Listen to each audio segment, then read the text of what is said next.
last time. I can feel that burning deep inside. Gonna give it all I am. Gotta feel that power in my hands. Beat of the drums rushing through my skin.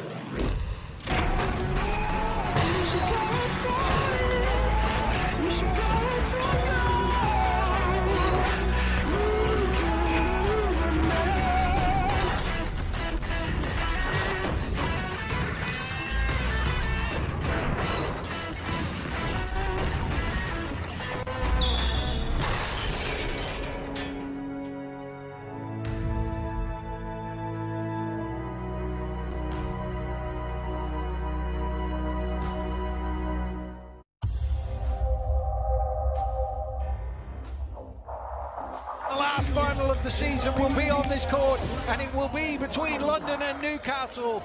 Leonard out the back door for three. Oh! The London Lions are through to the WBBL playoff final. McVicker for three!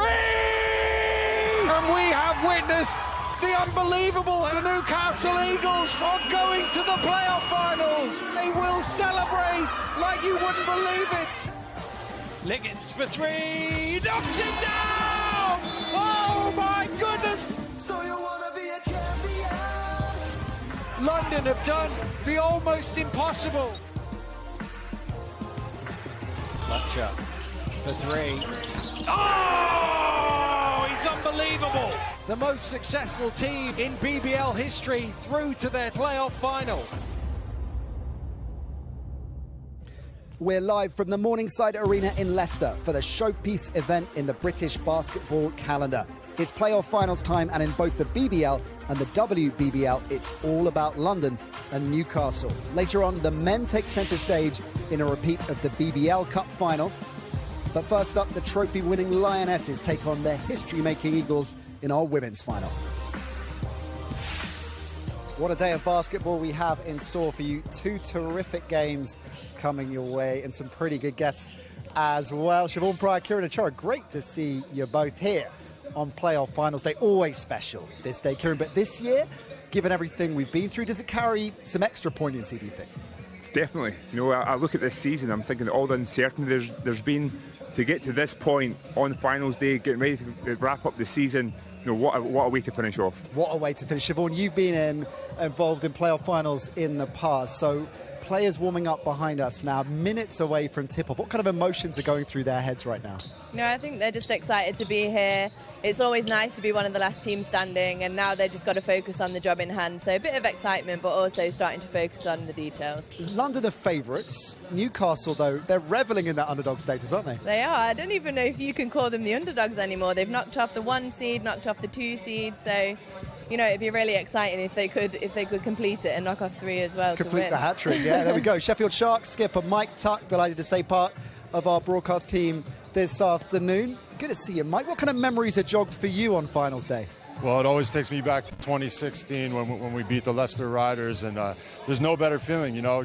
You do all the hard work, you work really hard, get to this moment, and then you leave it all out there. The men's final, a little later on, features 2 teams we know all about. They know each other very well too, of course. There hasn't been much to choose, has there, between the Eagles and the Lions this season? No, 100%. What a coincidence that both franchises make the men and women's final. But that men's final is looking like a juicy one. It's going to be really good. 2 of the most high-tempo teams playing against each other. Do you think we're in for a high-scoring affair once again? I hope so, and I think so. Thanks, Mike. We'll check back in with you soon. Mike has got a busy afternoon. He'll be chatting to coaches and players from all 4 teams during our doubleheader. We're starting with the WBBL final, of course, a tournament that the Eagles won back in 2016 as Team Northumbria. This is the first time the Lions have made the playoff final. Sevenoaks, the reigning champions last year, no final, of course, due to COVID. And the Suns were the favourites going into this year's playoffs as well. They won comfortably in their quarter-final against Oakland's Newcastle, with the number 7 seeds going into the tournament. The seeds, of course, based on the final league position. They upset the odds, as Siobhan was saying, by beating Leicester, the number 2 seeds in the quarter. London, the number 3 seeds, they beat Essex, and the Nottingham Wildcats making up the final 4. So some intriguing matchups lined up. To find out a little bit more about how our 2 teams made it here, well, we sent Siobhan to cover the semi-final action. I'm just really looking forward to 2 good games of basketball again. The quarterfinals were amazing, and Newcastle were one of the ones that made, the upset happen against Leicester. So I'm just really excited to see how far they can push. 7-8. Yes, let's go! It's weird being the only one in the stand. It doesn't stop me being loud, though. It just means I have to be louder. Vicar out to Bland for 3, knocks it down. Janice, Monacona. Janice always shows up for Seven Oaks when they need it the most.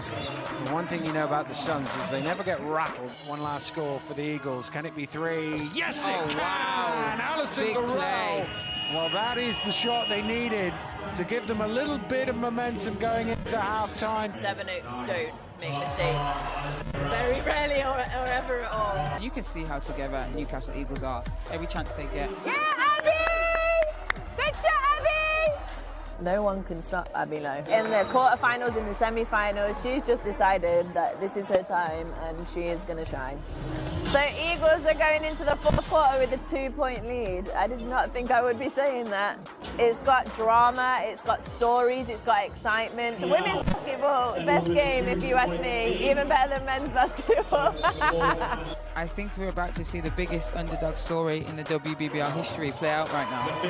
Hit that! Let's go! It's unbelievable. This is women's basketball. Let's go! And we have witnessed the unbelievable here. The Newcastle Eagles from the 7th seed are going to the playoff finals. These are the stories that make basketball. What do you think's been the difference for you in the playoffs? I don't know. I didn't want the season to end. It's been really fun. I feel like we're not done yet. I just wanted to keep going back, and I couldn't be more proud of this team. What an exciting game, and now we're ready for game 2, Nottingham versus London. My pick is Nottingham, but I'm obviously biased. I'm hoping for a good game.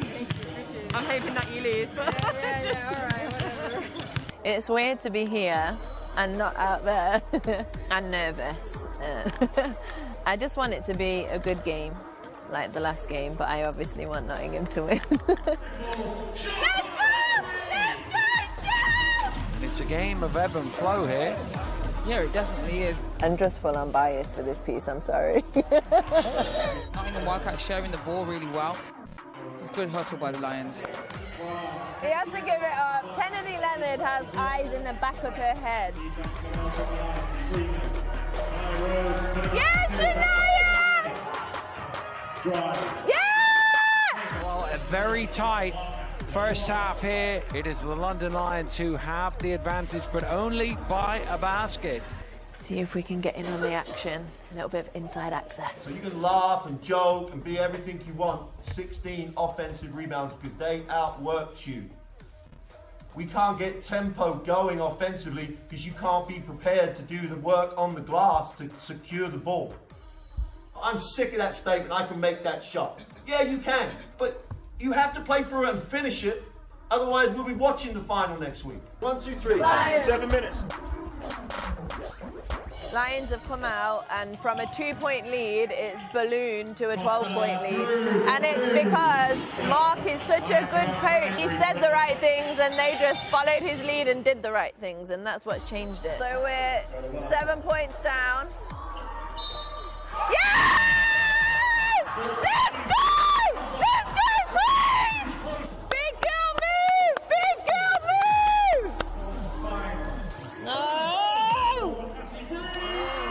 The London Lions are through to the WBBL playoff final, and in the end, they just had a little more than Nottingham on the day. Disappointing, but you know, Lions are an amazing team. It's going to be a great, great final. Newcastle versus London, and I know that I was going to get emotional like that. Siobhan, great piece. How difficult is it to be sitting on the sidelines, watching the team you love on court and not be able to influence things? Yeah, it's way harder than I thought it was going to be. It is so much easier on court because you have so much more influence, and even if you're on the bench, you have more influence. I guess that's why I was shouting so loud.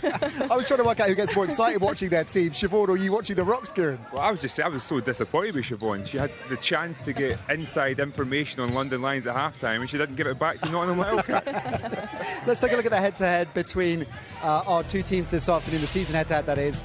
2 games they've played, both in the league. Of course, London have had much the better of Newcastle when the two have met. But, Siobhan, given the scalps that Newcastle have taken on their way to the final, do you think those fairly convincing defeats will have been blown away given the confidence they have now? I mean, I think today it's a one-off game, isn't it? I think anything can happen, and they're obviously on the biggest rollout of anyone so far at this point in the season. So, you know, I'm confident they can make it a good game, maybe snatch it. Let's check back in with Mike Tuck. He's with the London head coach, Mark Clark. Coach, thanks for being here with us. You guys have battled all season, especially in a tough semifinal against the Wildcats, which we just saw. This is the first time the London Lions have made the WBBL finals. How does it feel? Obviously special. We're one of the 2 teams that's playing in the last game. Everyone wants to play in the last game, and we're here. We're loving it. And you guys are 2-0 over in the head-to-head over the Eagles this season, but here we are at a neutral venue. Does that play into today? Well, I think the 2-0 is a little bit misleading. They were a very different team when we played them in December, and the 2-0, when we beat them on the road up in Newcastle, we had a 2-minute spell where we broke the game open. Apart from that, it was a tough game, and the neutral venue maybe, but I think the momentum they bring into the game, having had those 2 huge wins, is going to be a bigger factor. And certainly you have a shining star in Kennedy Leonard. She's just committed back for 2 more years. How big of a part is she going to play today? Well, she's the best player in the league. Not only is she a player that has a talent for herself, but everybody that's on the floor with Kennedy Leonard is a better player. And so therefore she's huge. She sets our tempo. As Kennedy goes, we go. Coach, thank you for your time and good luck today. All right, thank you. Kieran, do you think the Lions camp is the one with more pressure on it, given the level of expectation around this franchise? Or again, have Newcastle levelled that, given the way they've made it to the final? I think from a Lions perspective, it's the first final. It's the first playoff final. They're not seeing the underdogs, overdogs, whatever dog it is. They're just thinking they're just grateful to be here, and they know they can take care of business. So I don't think any of that is coming into their mind. But they have won silverware, of course. How important is that, particularly given this current roster? And there's been a lot of change this season for London. How important is that experience of being there, done it, and won it? They've got, really experienced players. In other leagues in the US they played, but it does make a difference being in this league, being on that platform and winning. I definitely think that makes a difference, and they will take that confidence into today. All right, we've heard from the London head coach. Let's hear from his counterpart, the Newcastle head coach, Chris Bunnan, is with Mike. Coach, welcome to the final. I want to talk a little bit about the lead up to this final, the quarterfinal and the semi, beating Leicester and then beating the reigning champion Sevenoaks. How did you get here? I mean, hi Mike, great to see you as always. It's been a great ride. I mean, the team belief and the chemistry, ball movement, committing to defensive game plans has been outstanding. So it's been a fairy tale ride. We've had a ton of messages from people in the tune and all our supporters, and we just want to keep the dream alive. And regardless of results today, if we play the right way and the way we've been playing in the past 2 games, then anything's possible. And in my research leading up to this game, I saw a little quote from you saying London is the only team we haven't beat, so we want them in the final. And this is the team you wanted then? That's right, yeah. I mean, they're arguably playing the best basketball at the moment across the competition. So, have the opportunity to play against the best performing team right now is what we've wanted. And hopefully we can go out and give ourselves a good account. I'm so proud of this group that we've got, and I know they're going to do a fantastic job today. And talking about this group, I saw a quote from Abby Lowe earlier in the week saying she doesn't want the season to end. We're not done yet. What's the vibe like in camp? Oh, it's been amazing. At a certain point in the season, with the adversities we've been through, we just didn't expect to be here, and it was a question whether we'd even make the playoffs. So every week has been a gift, and we've treated it that way. The girls are unbelievable. I mean, not just athletes, people, and it's the first time in a long time coaching that I don't want this to end. It's been a magical ride, and we're going to give it our all today. Coach, thank you so much for your time, and good luck today. Thanks very much, Mike. Siobhan, is that something you found going through navigating this season, and your colleagues, teammates, friends of yours in the league as well, given how difficult a year it has been for everyone. The fact that you're out there playing basketball, are you looking at that and just embracing that and taking each game as a special game? Yeah, I think you just appreciate it so much more, you know, especially when you see your family or friends outside of basketball aren't able to even see each other. Being able to get on the court every single week, almost every day, with people that you know, care about and you enjoy being around, it's so special. We're hearing that a lot, I think, from both the WBBL players and the BBL players. Let's take a look at both rosters. We'll start with the London Lions. I mentioned a moment ago, Siobhan, it is a different roster this time around. I mean, there's been significant change, hasn't there? Talk us through that. I mean, I think there has been significant change, you're right, but I think some of the people that have stepped up, Stephanie Ume has stepped up massive for them inside. She's just a walking double-double, and sometimes she gets forgotten. Shanice Beckford-Norton's had a really good spell as well in the middle of the season, and then obviously, you know, Kennedy Leonard, she's just leading them all season. So there has been change, but you know, Kennedy's leads them through. And although they didn't win the championship, they were very much in the title race, weren't they? Yeah, I mean, they lost to Sevenoaks twice, but they were close games, and really that was their sort of only hurdle, I would say. They were right there till the end. Let's take a look at some of the players, the key players that we think are going to factor this afternoon. There's Cassie Breen. We talked about the Lions men's team being a potent offense. Well, so are their WBBL counterparts. Cassie led the league in points per game by a pretty big margin as well. How much of the overall Lions' offensive prowess is down to her influence, Siobhan? You know, I think there are teams that have made their whole game plan around stopping Cassie Breen, and that's happened game after game throughout the season, you know, so when you have to focus so much on one player, it makes it a lot easier for the other players, and Mark's a great coach. He runs a lot of stuff for her, a lot goes through her, and also Kennedy, so yeah, she's a massive part of their offense. Well, Kennedy Leonard, we've heard a fair bit about already this afternoon, leads the league in assists. How important, Kieran, is it that Newcastle find a way to limit her productivity? I know what, it's very difficult to do that, but it's imperative that it's done. I love the way she just pushes the ball. She makes easy passes as well, and the easy passes are the most efficient, effective passes. So yeah, Newcastle have definitely got a job on their hands. If we take a look at the Newcastle team roster and compare it, Siobhan, to London's, is the strength in depth at all comparable? I mean, the strength in depth, no. I think that's maybe where they might come unstuck today. Lions are deep, but they have some really good shooting guards in that first five. And also, if Rachel Bland steps up as well, that gives them an extra guard. So they don't have as much, but their guards are, you know, comparable. Alison Gorell, one of their standout players. If she isn't kept in check, the Lions could be in for a long afternoon. She leads the league in points per game, just shy of 24. Talk us through her game, Siobhan, and what she brings to this Eagles side. She just brings calmness. She brings consistency. You know, she's actually a sports psychologist herself, so I think she obviously knows how to perform in the big moments, and she is always going to be there to be relied upon to bring the points, but also she distributes the ball well, and she just leads. Like, she leads by example and vocally, so she's massive for them. Maddie McVicker, a big contributor too. She had a huge semi-final against Sevenoaks.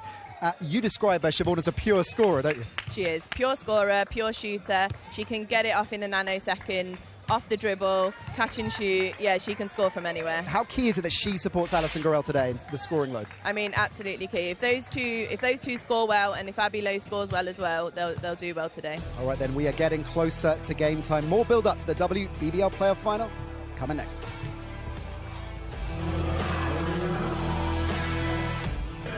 Leonard off the glass. Beautiful bank shot. You don't see that very often.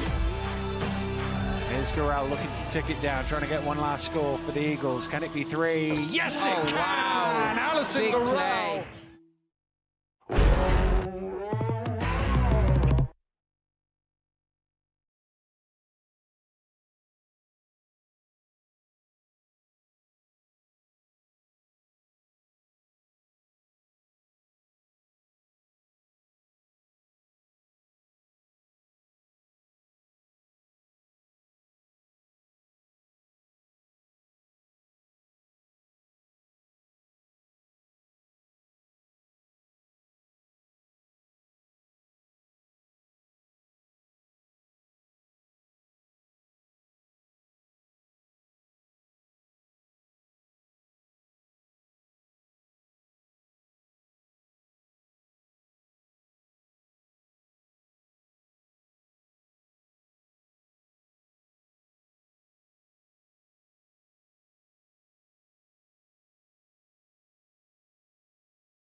Welcome back to Leicester and our live coverage of the WBBL playoff final between London and Newcastle. Our build-up continues. We'll be welcoming the two teams onto court in a few minutes' time. But before we do, the end-of-season player and coach awards are going to be given out. So we'll start with the WBBL Young Player of the Year. Holly Winterberg, one of the best young players right now in the league. She's just an all-round player. She can score in multiple ways. Nice work, Holly Winterberg. She's a very, very good player.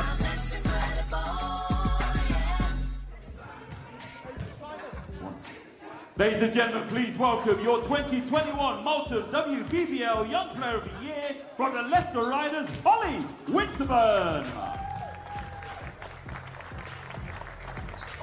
Holly Winterburn of the Leicester Riders, the WBBL Young Player of the Year, a season that included over 400 points. She averaged almost 15 a game, 132 assists, 221 rebounds, almost 8 per game. How impressed have you been with her this season, Siobhan? I'm always impressed with her. The funny thing is, I consider her a vet now, so I can't even believe she still qualifies for this. She's a great player, and she fills the stat sheet every single game. Okay, next up, the WBBL Player of the Year. Big players come up big in big moments. Her expression, her emotion was strict business today. Carr for three. Oh, Kat Carr! Your 2021 Malta WBBL Player of the Year from the 7-0 Suns, Kat Carr!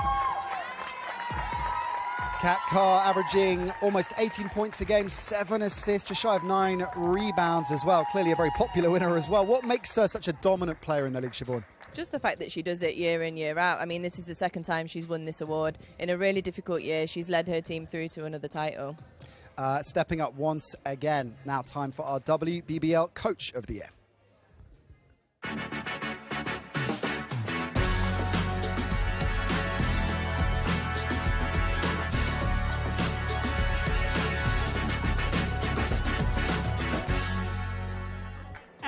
Your 2021 WBBL Molten and Percival Coach of the Year on the 7-0 Suns, Lemosha. Disappointed, of course, not to be involved today, but the league champions have also got to the final of the WBBL Cup, so they've had a fine season, haven't they? Absolutely fine season. They played really, really well, and always led by Len. He's, again, such a calm influence. So, he's won this before as well. So it's surprising that he's standing up there again. Final thoughts on our final. If Newcastle are going to pull off another upset, how are they going to do it? They're going to do it by stopping the fast break. They really need to make sure they control Kennedy Leonard on the fast break and really playing well offensively, limiting their mistakes, because London are really good at pushing out in the passing lanes, putting a lot of pressure on defensively. So they just need to take care of the ball and stop the fast break, I think.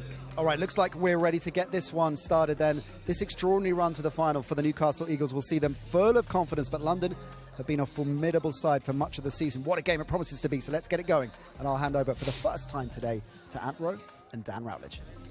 Thank you very much, Nat. Yes, it's been the most difficult of season, but we've come to the final day, and we have two clubs left standing.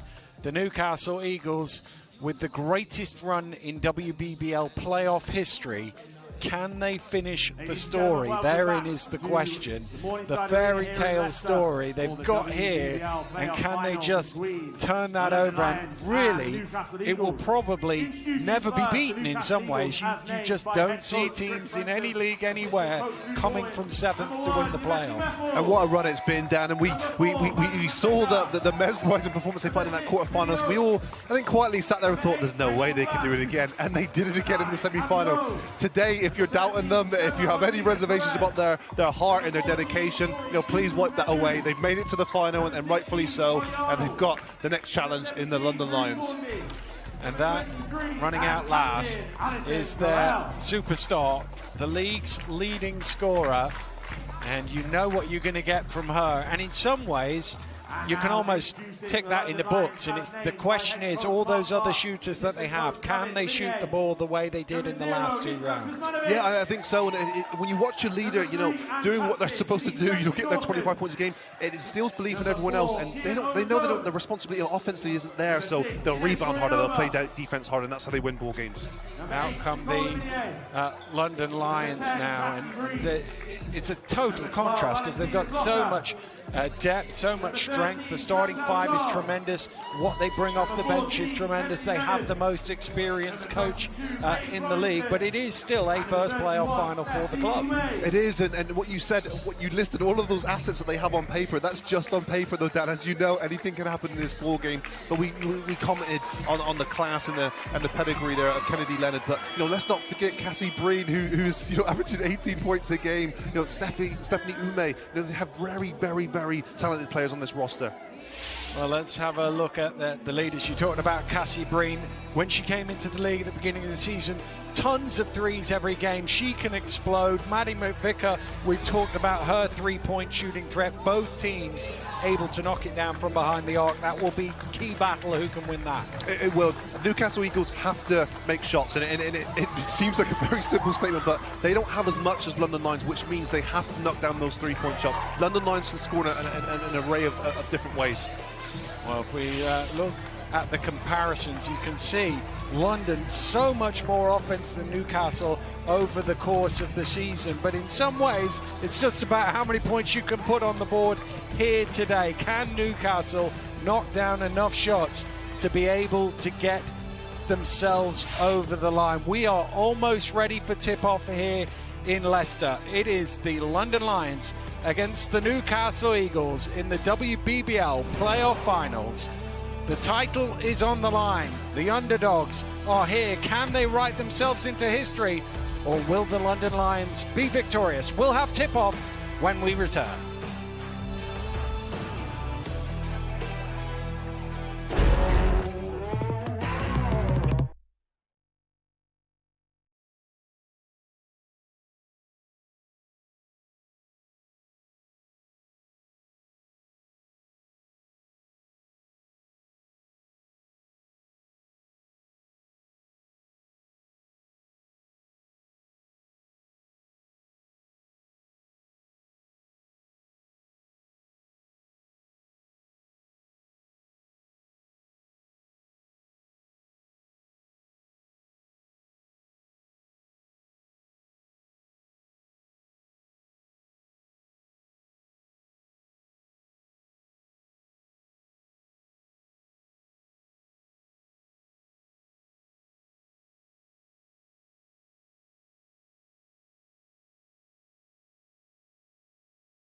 Play for it.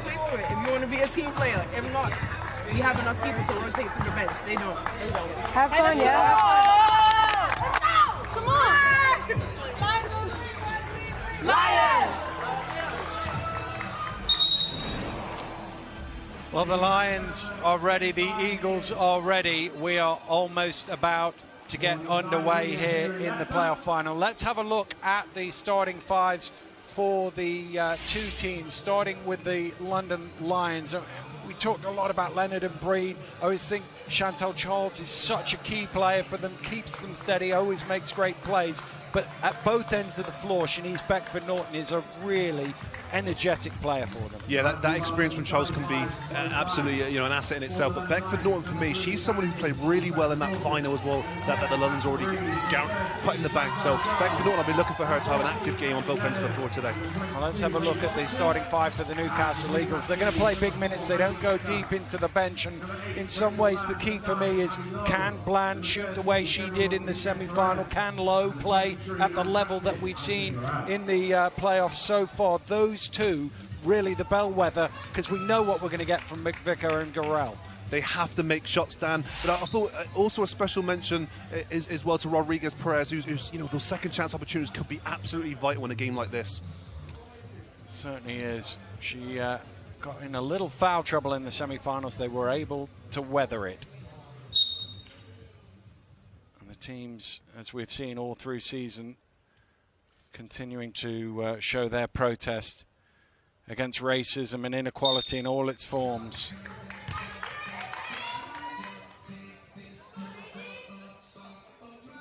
Here we go then. Last game of the season in the WBBL. The playoff final. London and Newcastle. The ball is up and we are underway. And it is the Lions who get the first possession.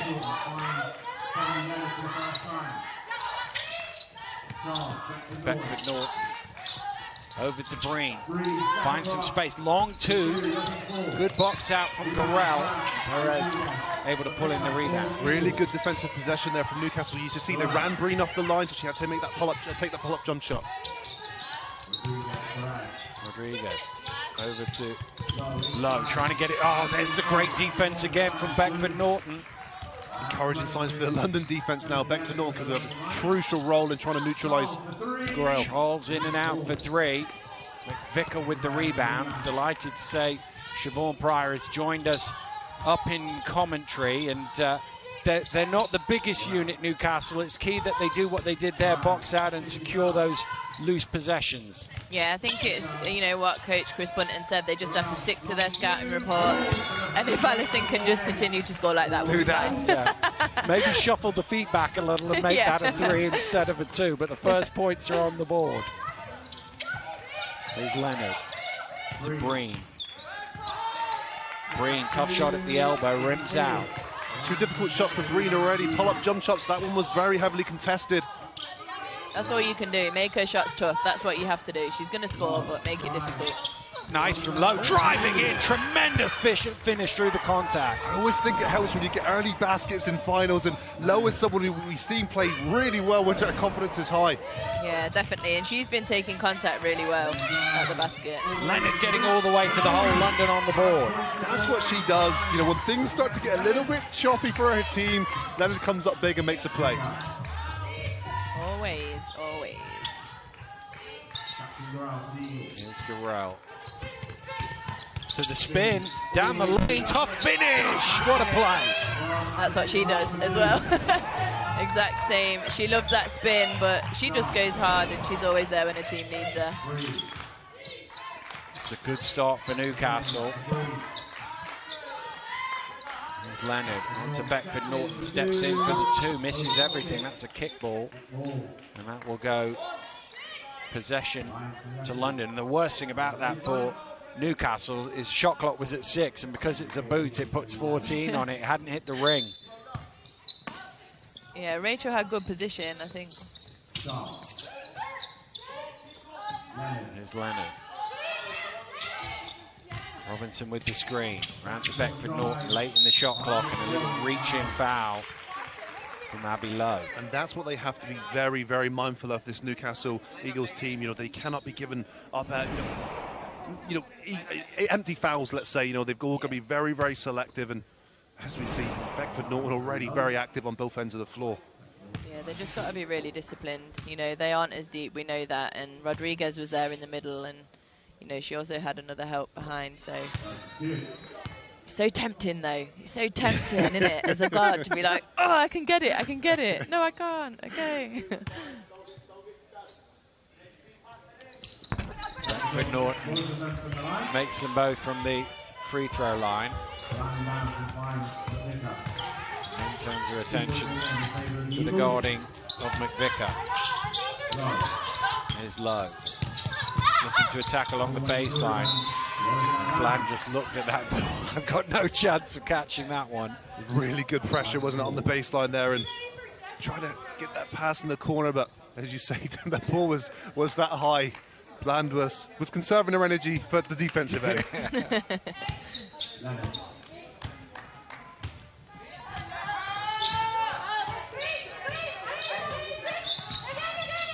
Here's Breen, top of the key. It's probably her first decent look at the game, but doesn't drop. That might be that might be because she's, they've made the shots tougher already, and if you do that from the start, then you get an open one. It throws you off your rhythm, a little bit. You're right. She started 0-3 now, and you know, next time the open shot comes, you're conscious that you already missed 3 shots, and you don't want to be shooting the ball too aggressively too early.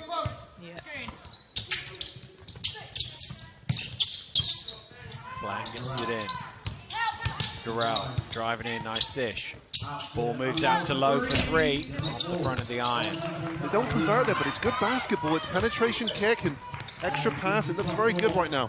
Beckford Norton driving hard, looking for a whistle. It's not coming her way. I was going to say the same, Anthony, because that's why they're so good. They move the ball well, they play as a team, and they look for each other. Well, I'm not sure how they've got the ball out of that. It might have been a foul, but if it wasn't a foul, it was Newcastle's possession. Here's Robinson. Misses everything. London just looking a little tentative here in the first few minutes. They are, and it's active defense from the Eagles at the moment. It's contested shots. It's making things difficult. And I think, like you said earlier, Newcastle were the ones that got those settling baskets. And there's Rodriguez on the offensive glass for a second chance points. Number 13 could have a huge game today. And if she does her job well, she could get 8 to 10 points out of those types of plays alone. It's Charles for 3, and that might settle a few London nerves. You speak about experience already, Dan, and that's what you need, experienced players. Siobhan, you've been here, you've been in this situation, and you need that to hold that nerve to be able to make shots. Yeah, you just need players that have, been there before. It's low off the mark. A little quick in the offense, that one. Here's Leonard looking to push. To Beckford Norton, driving hard, off the ring.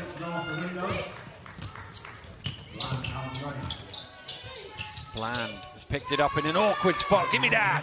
Shanice Beckford Norton with the steal. She's a nightmare defensively. I believe it. You just want to slot her away, leave me alone.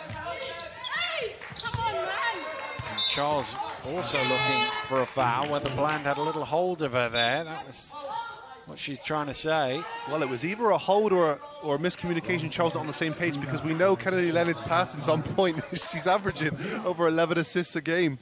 Exactly, but you know what? Rodriguez has done a really good job inside just to make shots tough, or just to be in a presence in there for them, and she needs to do that throughout this whole game for them to come out with the win.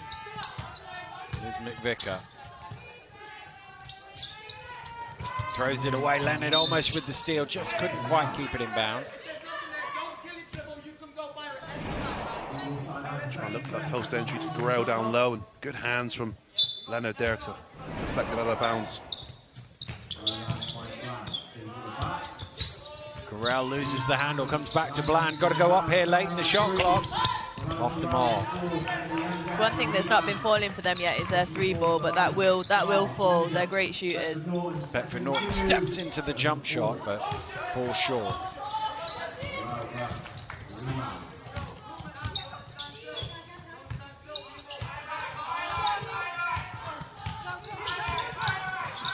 Bland in the corner for 3. Thought she... Beckford Norton went down hard. Nice going after there. Vicker as well. Again, Beckford Norton doing enough.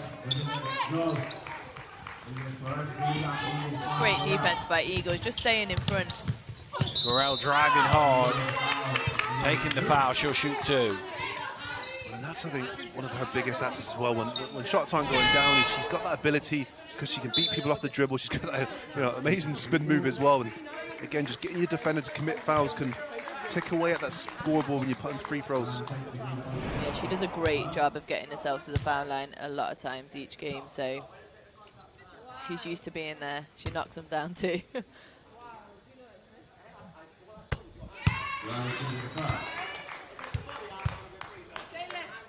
170 free throws in 20 games. Shows you she gets there a lot.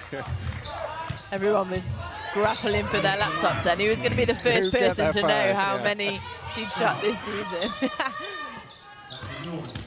Beckford Norton driving all the way to the basket, top finish.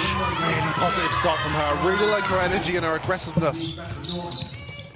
Wow, might have got a foul in there as well, but quick turnover from the Eagles.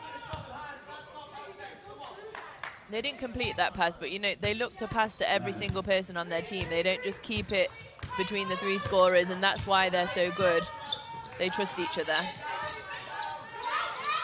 Breen open for 3, off the mark. Again, Rodriguez doing a good job boxing out, but London come away with the ball.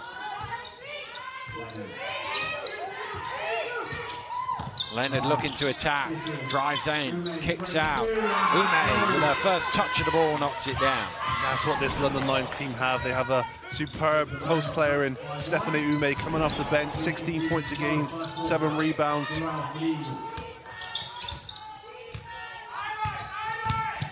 Gorell, tough shot. Well defended in the end by Breen.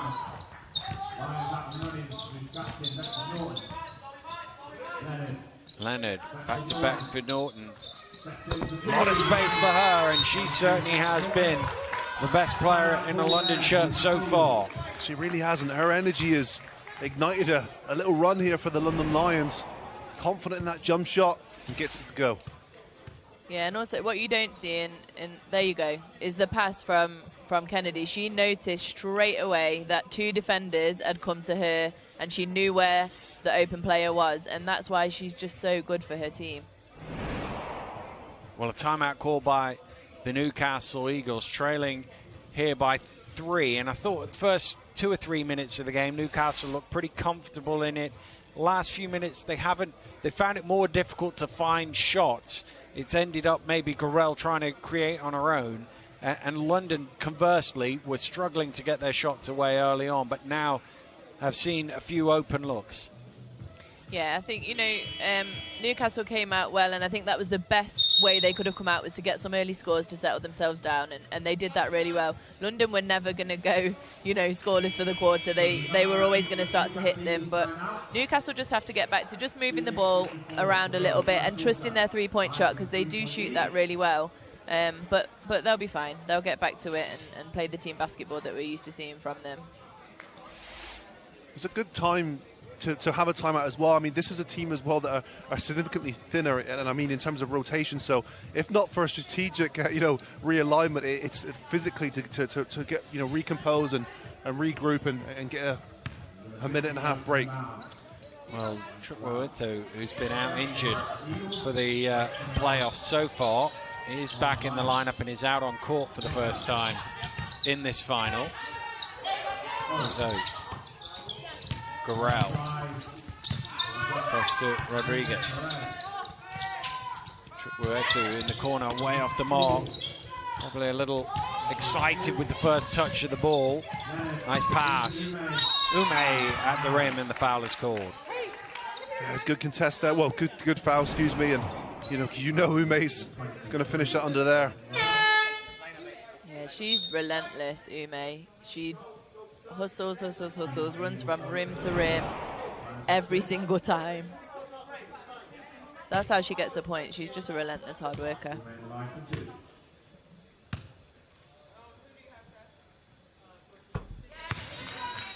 Basketball too, you don't get into the Ivy League without having some sort of IQ about you. Exactly. Rebounds.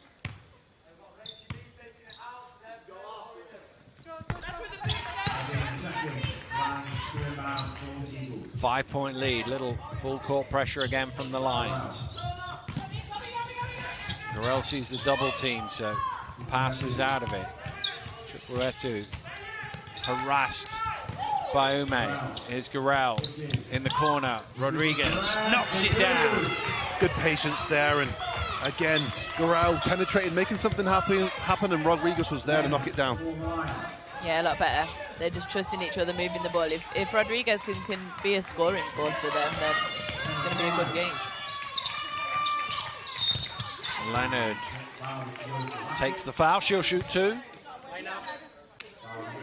I feel like Chikwuetu's just come in the game and she's been involved in every type of play already. It's thrust into this game, and as you said, Dan, if you're someone who hasn't played in this, the intensity, playoff basketball is different. I don't care what you say, the intensity levels are just higher, and it's very different to league play.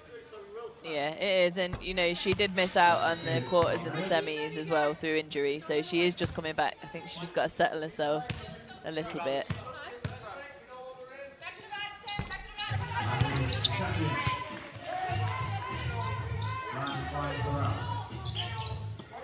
Here's Bland, McVicker. Ooh, Clocker almost with the steal. Beckford Norton comes up with it. Forward to Clocker, and she lays it in. I really like Clocker as well. Yeah. I think she's had some big performances. She comes off the bench, gives you energy, and it's another problem, I think, for Rodriguez Perez as well, because she's having to deal with Ume now, and then Clocker, and then Robinson. Wave and wave of big bodies. Gurel with the tough finish off the glass. Move. She is a baller, isn't she? She is. She's got 8 of her team's 14. Beckford Norton, cross court, Clocker up top. Drives hard. Overcooks it. Ooh, Gurel's picked it up in an awkward spot.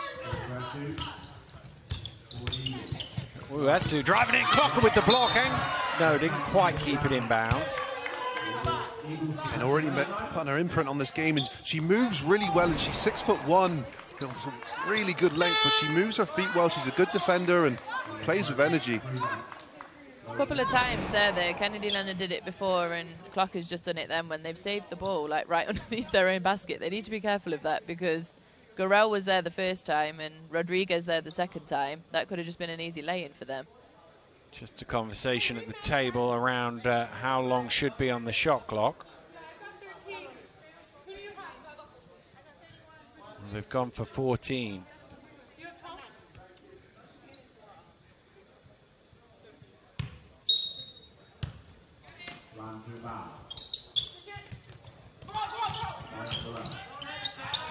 Gurel.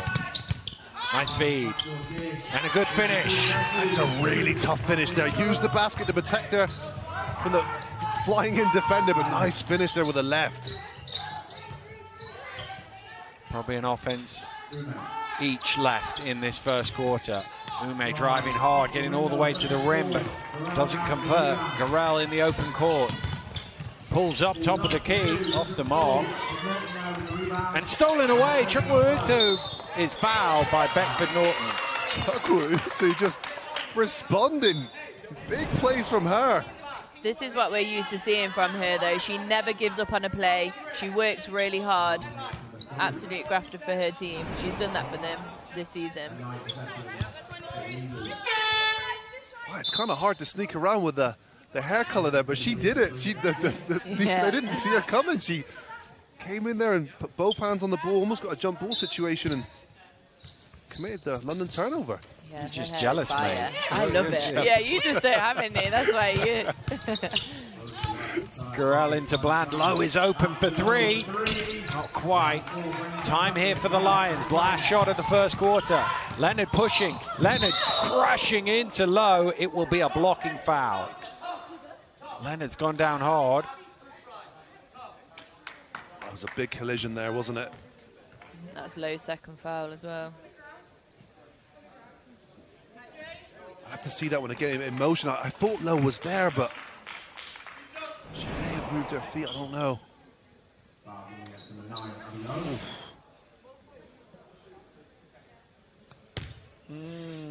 That's difficult, isn't it? It's not quite in front, though, I suppose, is the referee's view. Yeah, I think that was right, actually. I know you always look at me because you always want me to say that the referee's wrong, but I'm gonna go with that was the right call today. It's not that I always want you to say the referee's wrong, it's that you always say the referee's wrong. That's true, that is true. Well, Leonard's going to sit down after that big collision. 3.7. Lions with a 5-point lead. Is there enough here for Newcastle to get one last shot? Gorell from inside her own half is not too far away, but we have reached the end of the first quarter. It is the London Lions 21 and the Newcastle Eagles 13. We're going to take a little break. Which way are we going is the question. Ball, ball! We gotta play better on defense, yeah? Gotta talk more on defense and move better on defense, yeah? Let's go, let's go! Ow! That's the same call. That's the same call down there. Let's go, let's go, let's go! Keep running.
Welcome back to Leicester, where the London Lions lead the Newcastle Eagles by 5. It is Newcastle who will get us underway in this second quarter.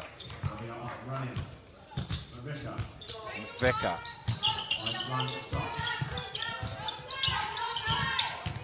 Bland trying to find a way along the sideline, able to get there. Back eyeing Clocker with the rebound.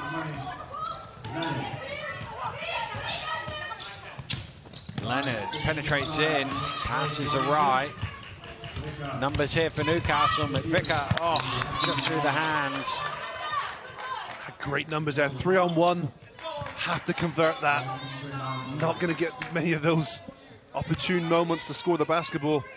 Yeah, she picked the right choice as well.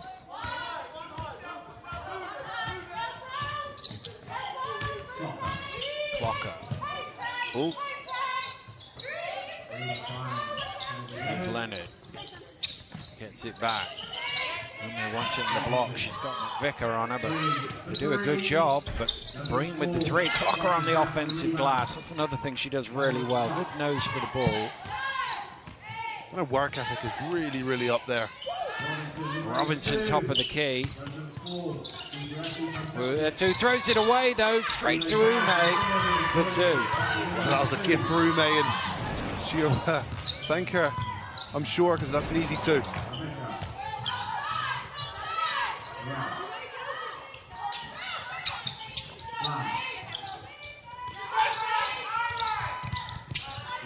Gurel driving hard. That is a top finish. It is, and that'll take Gurel to 10 points personal. So encouraging start for her. Yeah, she's just a real force offensively. She can score from any position. Breen moves it short. Did it get touched, or is it straight out of bounds? Yeah, Gurel must have got a block on that. Great defense as well, Dan. Every shot brings to all but one, where that was kind of half open. Everything else has been contested, hand in the face, challenged. Yeah, she started 0 for 4, so they'll be pleased to see that, Newcastle. This one as a defender, do you claim the block, or do you hope the referee thinks it's your ball? Clocker driving hard. Here's Gurel. There's Bland with her, might not need her. Doesn't convert. Robinson with the rebound. And that's where the size and strength of Robinson comes into play there. Good defensive rebound from her.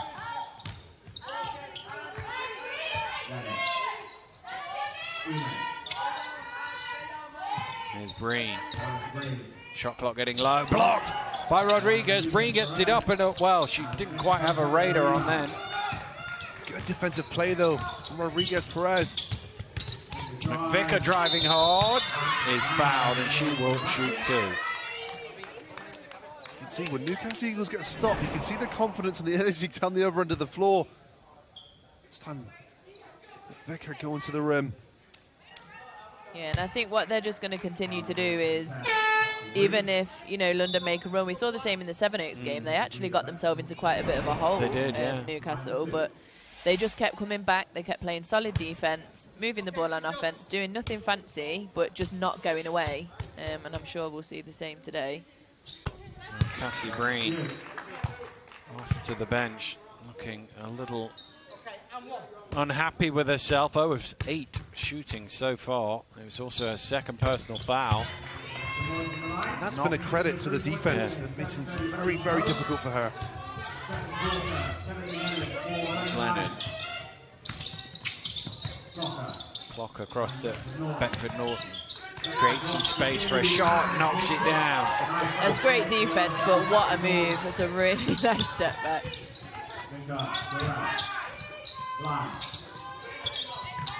It's low.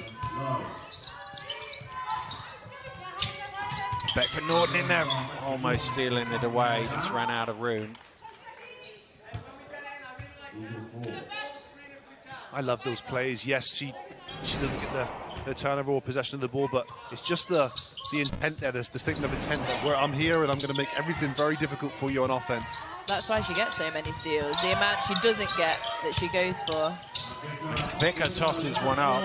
Robinson with the rebound.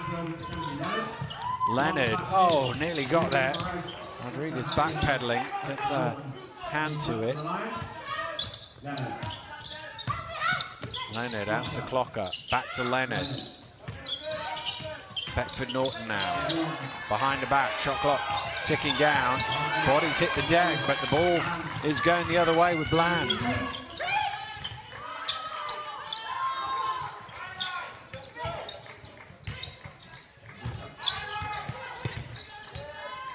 McVicker backs away, now looking to attack, driving hard, tough shot, again well defended by Beckford Norton.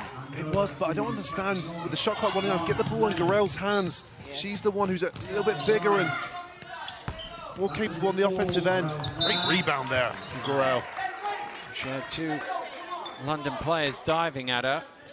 Foul, I think, is on Beckford Norton.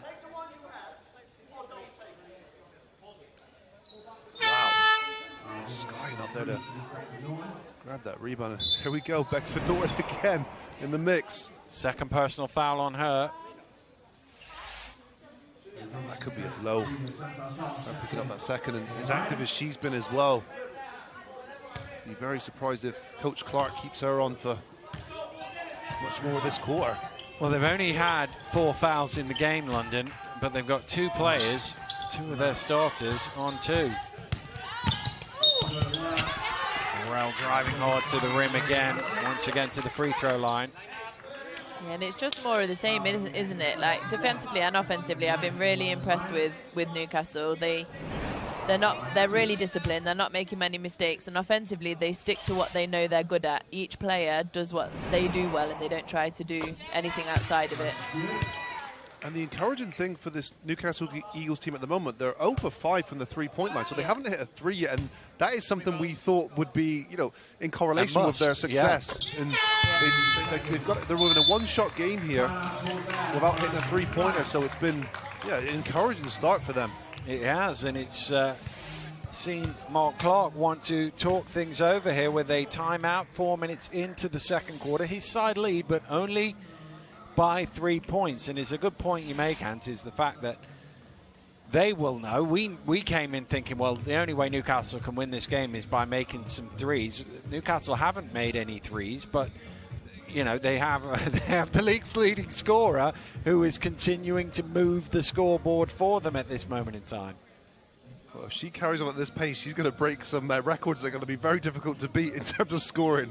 But 11 points personal for her. And what I like about Grell at the moment as well, it's not been easy for her as well. I think London have challenged her, and that's why she's got to the free throw line as much as she has.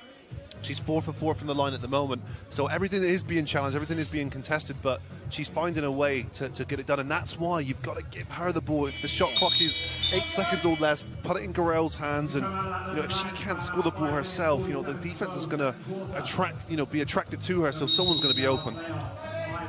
Well, 30 is the playoff final record, points-wise. Helen Naylor did that. Hesitate to say that too loudly. I can't remember who it was against. It's gone out of my head. Oh, gosh. Do you remember it, Siobhan? I have no idea. Absolutely no idea. I'm sure it wasn't Nottingham, though. I'm sure it wasn't in 2015 against Nottingham. The assist record, by the way, is 8. I would be staggered if that isn't broken today. Leonard has 4 already. That's a bad day at the office for Leonard. Yeah, 8, isn't it? 8 assists. You'd be mad at that. Here's Beckford Norton, and she's knocks down another shot. She's into double figures. Well, she's someone that they have to go to right now. She's clearly feeling good, and that jump shot working for her at the moment. Yeah, one thing about her is if she's scoring, she's scoring. Lowe able to reclaim it. Tough pass for McVicker in the corner. She's slightly behind the basket, but knocks down Newcastle's first 3 of the game. She did really well just to catch that ball. She settled herself, and great shot. Quick 3 at the other end by the London Lions. Cassie Breen, who struggled shooting, has got her first field goal of the game. Big shot for Cassie Breen there, and I'm sure the London Lions fan base watching at home would be a big sigh of relief that she's got going. Definitely. Not what you want to see if you're a Newcastle fan, though. You don't want her to get warmed up. Morel's pass. Not quite on the money there as Beckford Norton puts her body on the line again. There's a lot of collision there for a no call, and yeah, 2 players as well. I wouldn't want to pick up a foul in that instance. Breen on the turnaround. It's amazing. The first one goes in. The second is pretty comfortable too. Yeah, that's all she needed. She just needed to see the first one go down, and she's a shooter. Once she's seen that, that's it.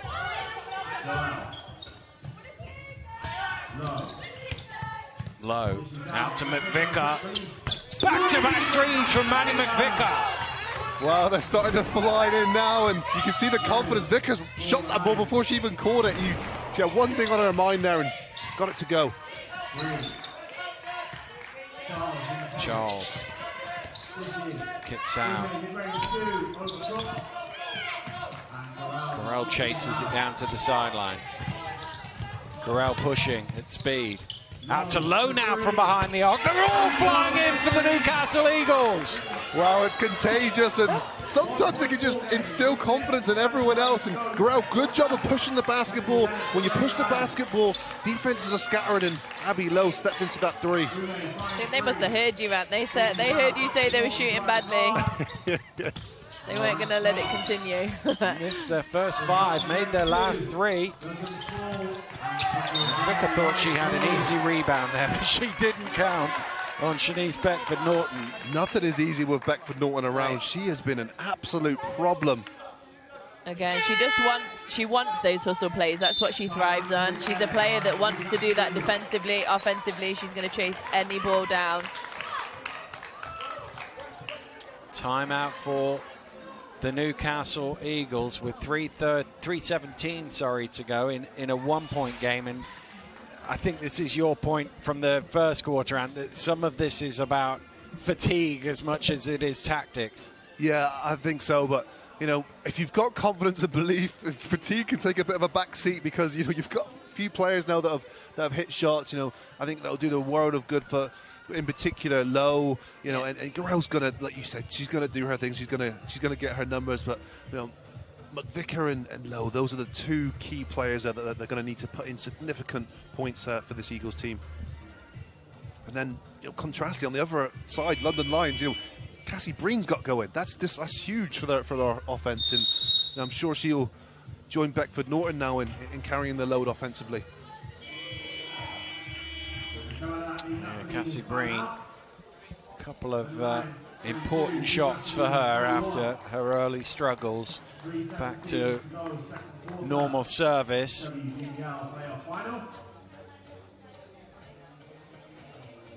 Well, that play by Beckford-Norton means London will get possession out of the timeout.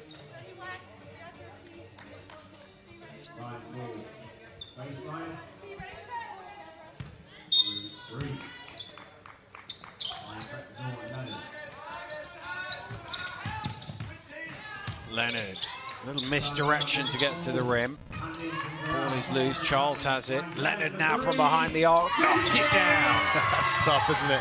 I think Leonard was a little bit frustrated at herself for missing that initial shot, and she wasn't going to make that mistake twice. I think Newcastle would have preferred the first one to go in. It was only worth 2. Here's Bland, under pressure. Needs some help here. Has to throw it up under pressure of the defense. Maybe stop the ball. It's a dangerous thing to do when it's in the hands of Kennedy Leonard. Yeah, and this is what London do. They turn up the defense, just making it difficult for you to catch the ball, that you actually have to bring your defender in and out. You have to get open properly. And it takes a toll, and then they run on offense. It's their bread and butter. Vicar to the elbow. What's really hard for a big like Rodriguez as well, she has to chase around Stephanie Ume, who runs the floor exceptionally well. Yeah. And, you know, Rodriguez-Perez is going to have to play, you know, heavy minutes here, 35 minutes plus, and that's really, really difficult. Leonard for another 3 off the mark this time. And not only that, but then Clocker comes in, and she has to do it as well. Fresh legs. And nice drive to the basket. Leonard with the finger roll. Good response from Kennedy Leonard out of the timeout here. She's been a little bit more aggressive, looking for her own shot, and it's paying dividends and extended this lead. Frightening thing about London, though, anyone can do it at any point. And, you know, Breen had a little run, she's had a little run, Shanice in the beginning. Here's Love for 3. Rodriguez in there. This should come up her last. It will be a London ball. That's a tough call there. Yeah. I always think when a player's gone up with 2 hands and someone's got 1, always, if I'm a referee, I'm always giving it to the favour of the person who's got 2, because the momentum of the one-handed person knocks it forward. I agree, yeah. Thank you, Siobhan. I agree, and I disagree with the referee there. Here's Coronova into the game for the first time.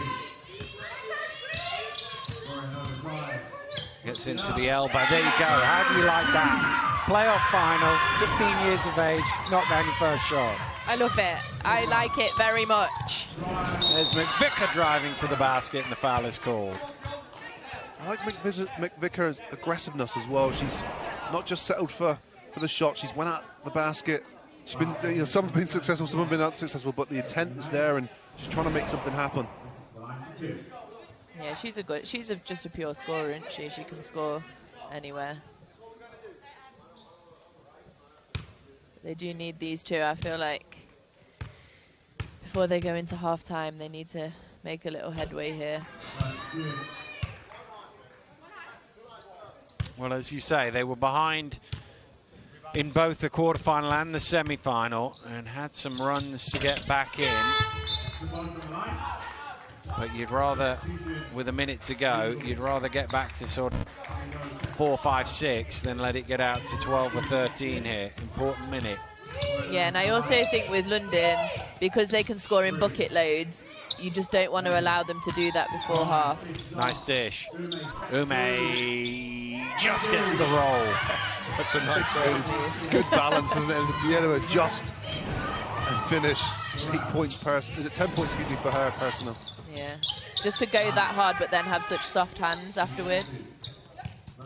McVicker for 3. Needed that! McVicker heating up in confidence too. Inside, outside, gets that 3 to go.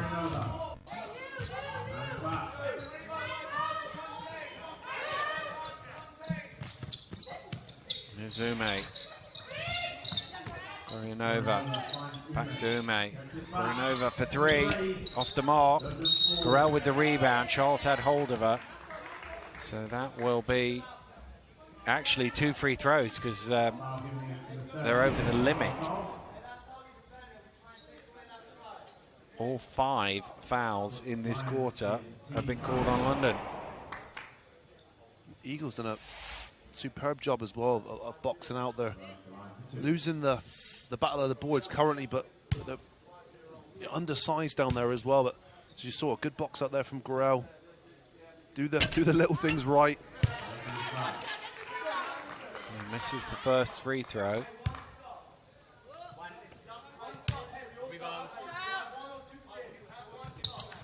Second one is good.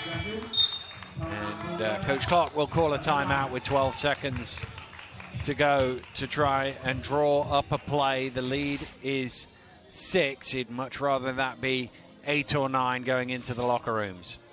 For sure. This is where the coaches earn their money, isn't it? Trying to get something good here as you head into this halftime, because we've seen it too. Yes, it'll just be if they get to convert 2 points or 3 points, but we've seen the momentum. We've seen the power of that deflating, the opposition when they get scored on just before halftime.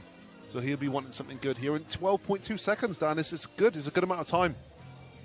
Yeah, there's plenty they can do in that.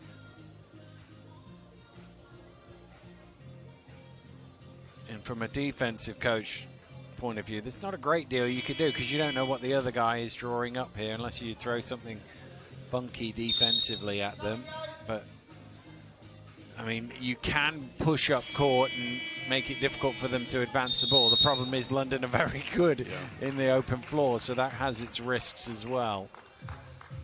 Yeah, it'd be interesting because you could do a sort of a structured full court pressure here, then back into a zone, because the majority of the time there that coach has spent the 95% of the time out drawing up a play on man-to-man defense. So sometimes you can also come out and do something else, but against this team with some shooters on the court, maybe zone isn't the best way to go.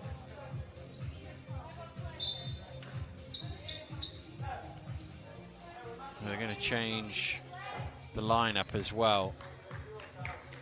Millie Oates is going to check back in. Rodriguez Perez has been a fantastic first 20 minutes from her, and 0 fouls as well, which is really, really good news for Newcastle Eagles. It is some full court pressure, but it's Leonard who comes across halfway. Gorinova drives in, nice dish, Charles underneath, perfect finish to the first half for the London Lions with a lay-in on the buzzer. Beautifully executed as well, what a play, and wow, and Chantel finishes the reverse layup. Well, we're at the half here in Leicester, and it is an 8-point lead to the London Lions. And it's sort of gone back and forth, up and down. The momentum has swung. Important for the Eagles that they made those threes, having missed so many early on their first 5 from behind the arc to get that going. But London, obviously, with the size, winning the battle on the board so far. Yeah, it was huge for the Newcastle Eagles offensively, making some shots there in that second quarter.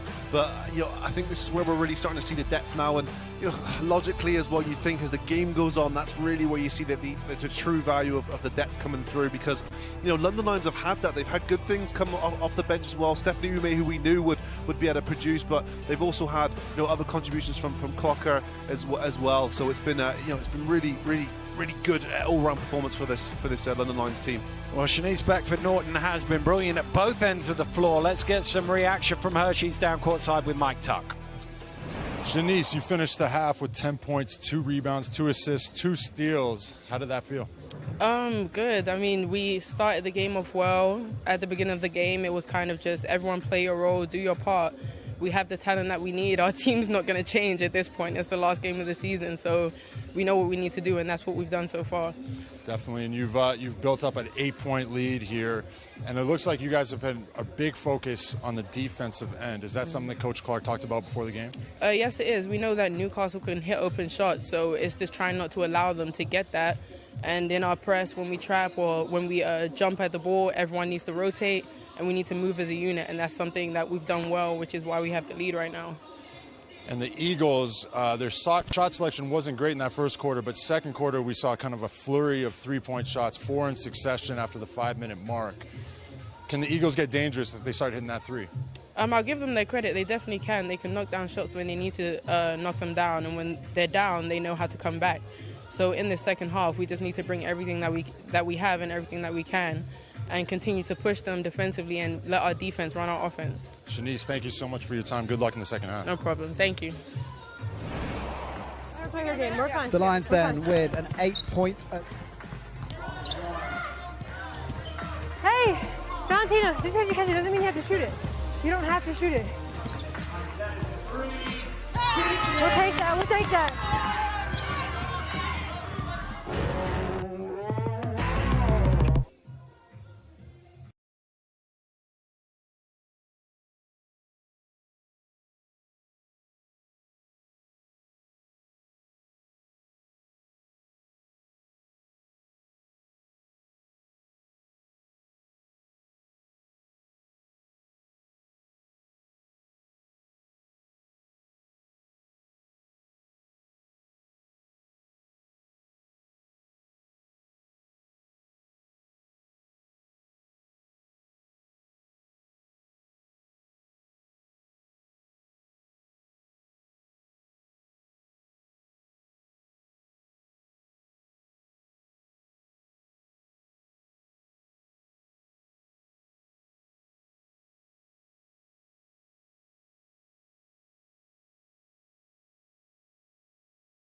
Welcome back to Leicester. It's an 8-point ball game at the half, but maybe the scoreline's a little bit deceptive here because this one was quite nip and tuck.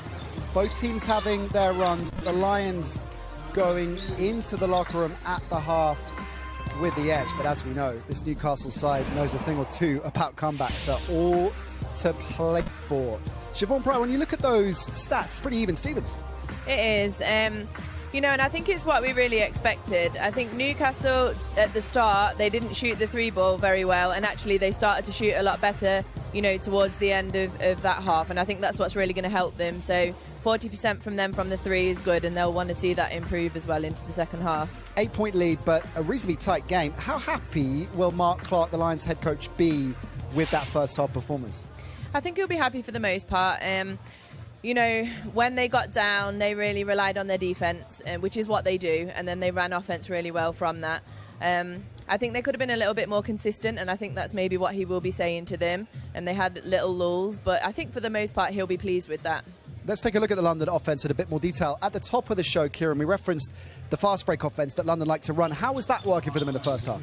No, they're definitely picking up, and again, it's from their defence. You know, they get the steals, handing the cookie jar straight to the basket, easy scores. And that's the big thing about London. You know, they get a lot of easy looks at the basket because of their defence. And this is again London basketball, getting the ball, offensive rebounding, getting second chance opportunities. You know, they're moving the ball well in our shot, but here, again, another miss. They don't give up. They continue to chase. Another score, another second chance point. If we look at the Newcastle offence, Siobhan, as you said, they hadn't really threatened from the perimeter at all for much of the first half, and then it all changed. It did, and then McVicker came to life. You know, a tough catch and a shot there. You'll see her hit another one in a minute. And Abby Lowe, she hit her first 3 as well, so she's kicked it out here to McVicker, who's in the right place at the right time. And she's knocked that down. And, you know, they just continue to move the ball, and Abby Lowe gets this one here too. And this is why they're still very much in this game, isn't it? It is. They just relied... They were methodical, and they relied on what they do well offensively, and eventually it came true for them. And guess what? One goes down, more go down, and suddenly they're on a run. Stand-up player of the first half for you, Kieran? It was definitely Shanice for me. I think she impacted the game at both ends. You know, she getting to the basket here, a nice athletic finish with the left hand. You know, again, just creating the opportunities, dropping off, great pass by Leonard, wide open for a nice mid-range jump shot, another knockdown. But, you know, as I see her offence here, she done a great job of McVicker earlier on defensively as well. She was picking up full court, she's taking that challenge, and that's something she takes personal. She was talking to Mike at half-time about how the defence can dictate the offence. Talk us through how they aim to do that. For London, and for her specifically as well, because she leads on this, it's the energy that they have playing defence. They chase everything. They go after every rebound, and then what they look to do after that is take that energy into their offense, because they're such a good fast break team, and that's what she's talking about, changing that defense to offense. Now, if the Eagles are going to get back into this game, then Ali Gorrell's got to have a big second half. She had a pretty decent first half, 13.6 defensive rebounds. What do you make of her first 2 quarters? Her first 2 quarters are what we expect from Alison. You know, she goes hard at the basket. That's her favourite move there, that little spin move. And she just keeps fighting through. People throw everything at her defensively. She scores at the basket, she goes through contact, and she can hit the open shot as well. So everything we expected from her, really. What will Chris Bunton, the Newcastle coach, be saying to his players at the half? I'm sure he'll just be saying, continue to do what we've done well. They stick to their scouting report well, and we saw in the semi-final against Sevenoaks, they did get themselves into a little bit of a hole at half-time, but they got themselves out of it. He might just be reminding them of that as well. That's where they like to be, right? The comeback kids at the moment. Now, we've been miking up players all season long. Indeed, we've been miking up players today as well, and both of our games will be doing that. We decided, seeing as we've come to the end of the season or thereabouts, we put together our favourite clips from the WBBL Mic'd Up. Hey, do what you do. Crash the boards hard, box out. That's what we need. Hey, tuck your shirts in. Because we're ladies. Tuck your shirts in, okay?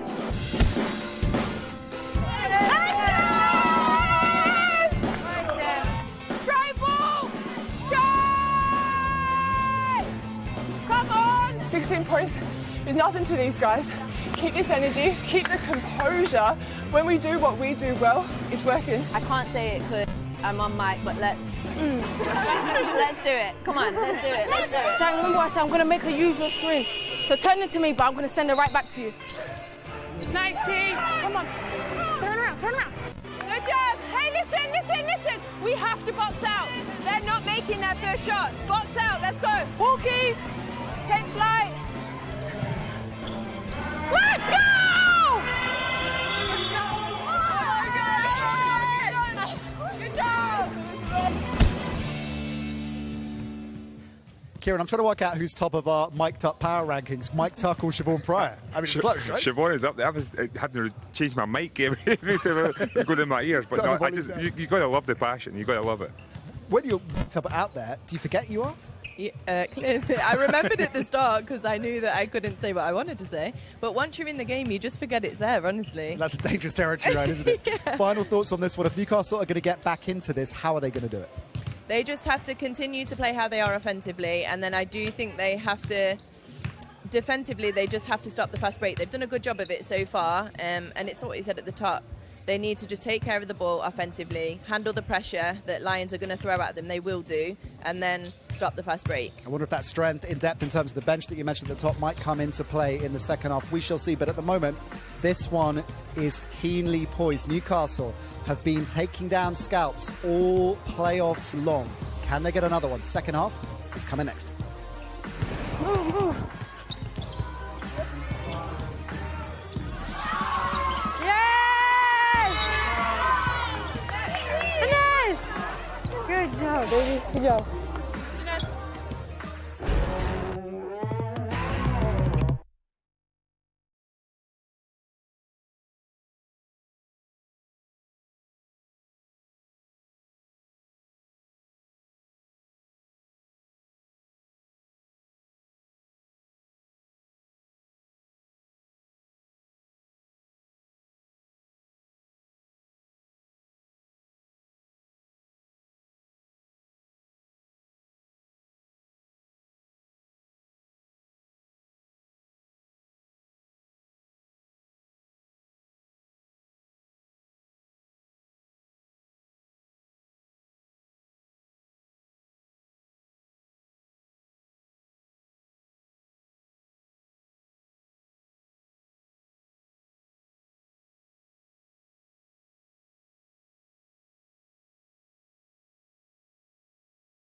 It's an 8-point ball game at the half, the final silverware of the WBBL season up for grabs, and it is all to play for. Who is going to end their season on a high? Let's find out as we get back to Ant and Dan. Thank you very much, Nat. Yes, indeed. 20 minutes left in the season. It is London who have the 8-point advantage, and well, and Siobhan talked at half-time about you've got to take London away from what they do well, the transition. They lead the league in fast break points, in points off turnovers, in second chance points. Newcastle are going to have to work really hard here if they're going to win this game. They are. They had eight turnovers at halftime, the Newcastle Eagles, and they've been working hard, Dan. I think when I look at the statistics at halftime as well, London have just been better. I think, you know, we can analyse this and that, but London have just been the better team at the start of the first 20 minutes of this game so far. But it's not. It doesn't go to say that Eagles, they played well. That second quarter was really encouraging, good energy, and London have just responded. And Siobhan has joined us again in commentary. Important for the Eagles to start well here. You know, coming out of that halftime team talk, Mark would want London to land that knockout blow here in the first few minutes. Yeah, and they'll try and do it by pressuring defensively. So really important for Newcastle to get a good start, just like they did at the start of the game. There we go, Abby Lowe doing exactly that. Wrapping the ball up and turning it over on the possession arrow. Well, there's two good defensive plays there. The initial defense there on Cassie Green, you know, not allowing her to shoot that turnaround, but then again, Lowe was first to react there and gets a tie up for a jump ball. Durrell spinning, dumping it off. Lowe under pressure, no way through, diving on the floor trying to get it back, but Leonard comes away with it. Leonard dishing it to Robinson. Rodriguez was just stood there. London thought there was a foul. Referee's happy. Oh, Norton again getting her hands in to deflect things away. She's only got 2 steals, but she's impacted on so many passes. Wow, the intensity of this game, the start of the second half is right up there. I like how this has played out so far, and you know, whenever the intensity is high, Beckford Norton is never too far away from a play or two. Yeah, she's usually one that leads it, to be honest, that leads that energy for her team. Rodriguez. Out to Garrell. Garrell getting past Robinson. Stuck underneath, but fouled in the end. Garrell's such a good scorer. Off of that pick and roll there was mismatches on both sides there, and Rodriguez Perez actually had someone substantially, Beckford Norton on her down low, but Garrell was so good at scoring, she blows by Robinson there and gets again another foul. And it's just good patience. Like, a lot of people had panicked when they got there under the rim. She waited, she knew that she had a bigger player on her back, and then she almost waited for Kennedy to put her hand in and then went up through it. It's a smart play. 15 now. Riley Garrell from the leading scorer in the game. Here's Charles, cross-court to Beckford Norton, down low to Robinson. Just kind of lost her feet a little bit there, travelling violation. Rodriguez Perez just doing enough every single time. Again, she hasn't picked up any careless fouls, which gives her that ability to play a little bit more physical, but she's done a stellar job so far defensively. Hasn't picked up any fouls at all. Never mind the careless ones. Garrell driving. Oh, she'll want that back. That's probably the easiest shot she's had today as well.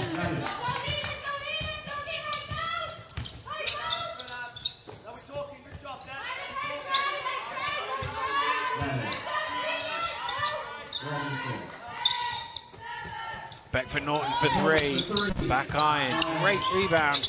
Well, Robinson got her hands on it. London do come back with it. Nice ball movement. Charles. That's a smart play, that, because she's getting fouled, going the opposite way. Throw it up and get yourself some free throws. For sure. Good energy initially there from Robinson. And Chantel Charles, we've seen her reverse layup already today. Gets the contact and throws it up, as you said, Dan. Newcastle really do have to, you know, make it one and done for London, though. They are such a good team on the offensive rebounds and chasing the ball, but Newcastle really just need to make sure they play a good 24 seconds of defense. They have to come up with the ball. 10 offensive rebounds for the Lions in the game. 7 second chance points from them. Bland is under pressure here. Morale. McVicker steps into the 3, knocks it down. Well, it was strange. Robinson was at the top of that pressure there, so she's matched up on Vickers, who she lost her there, and Vickers had some space and time and knocks it down. 4-4 from behind the arc now, Maddie McVicker. Green on the turnaround.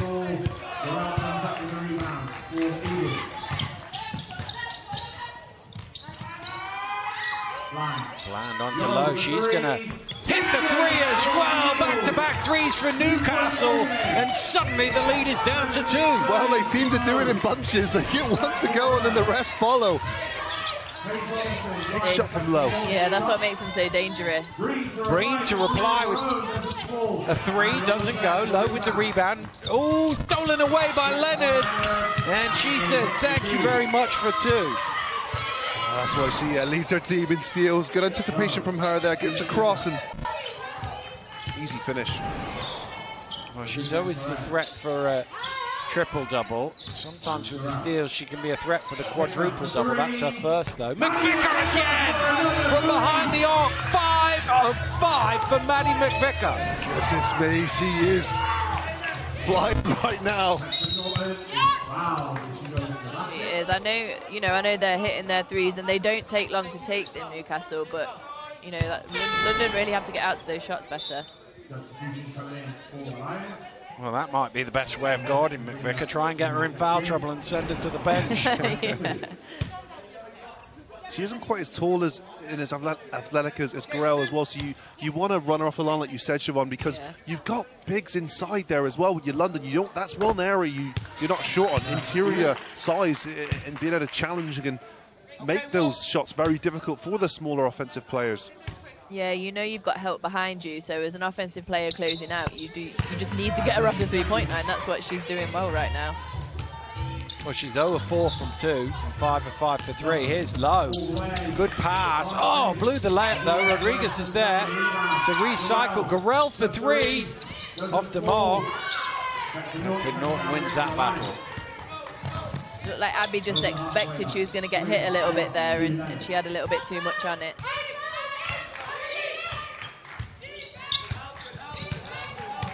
Leonard.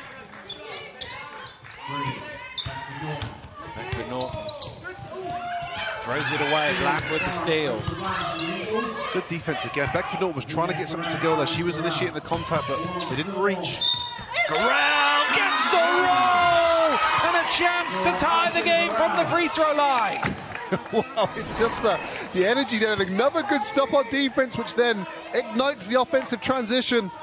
And we know what happens when Alison Garel gets it in there. And it's just, look at her, it's just a relentless, like, we want it, we deserve it, we've knocked off 1, we've knocked off 2, like, this is, we should win this game. Well, she has 18 points, 7 rebounds and 5 assists. It's potentially triple doubles at both ends of the floor the way the game is going.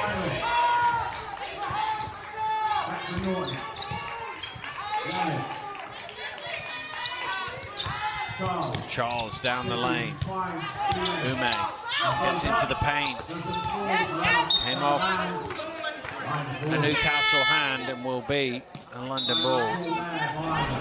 This will be important for London Lions. If they keep crashing the boards, taking advantage of that size and depth that they have, they'll be able to create some more opportunities for their offense. Well, we are level at 51 points apiece.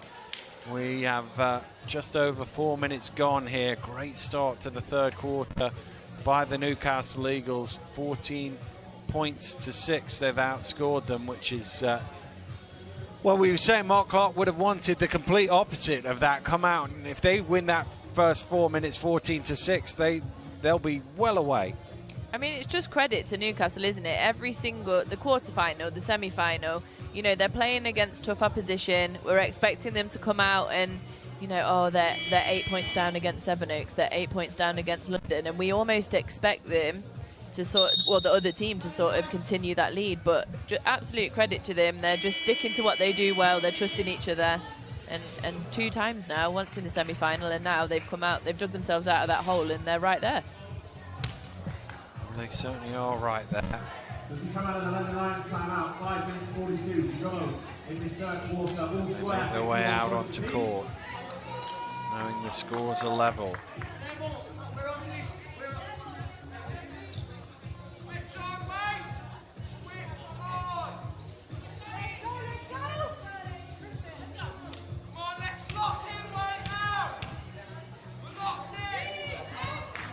London ball from the end. Leonard to inbound.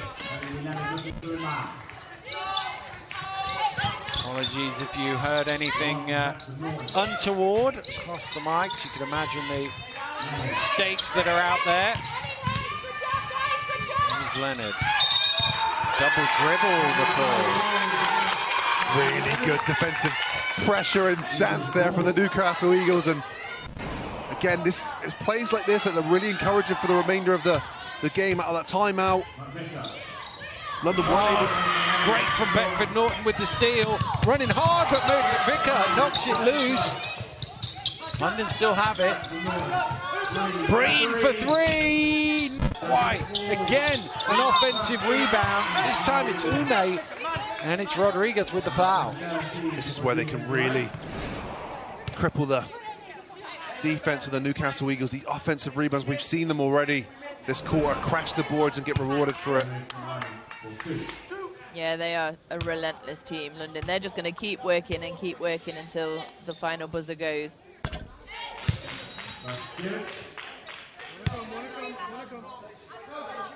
Well, he's been through everything there is to be through in British basketball. So much experience. He's done every role as well, not just coaching. He's done every job there is in British basketball. Mark Clark. Yeah, he has, and that's what makes him, you know, so knowledgeable, and for his players, just, you know, his experience as well, so it's just so easy to trust him and trust what he says. Well, under all sorts of pressure. Gets it away to Lowe, driving hard. Lowe to the rim. Rebound by Rodriguez. Lowe trying to force it home again, but eventually London smuggle it away. Beckford Norton for the triple. Hits it and is fouled! A 4-point play chance, but she hurt her ankle in that. Big shot from Beckford Norton. She stepped into it, didn't she? I think maybe she landed on Rodriguez Perez. She's going to try and get back to her feet. Seems to be okay. Well, the Newcastle Eagles defense was scattered and, yeah, a little inside roll of the ankle, it looked like. It's a great shot. And a chance for a 4-point play.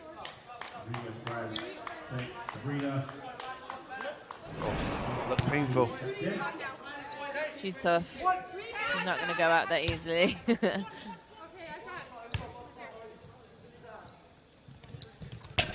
Misses the free throw, but an offensive rebound from Charles.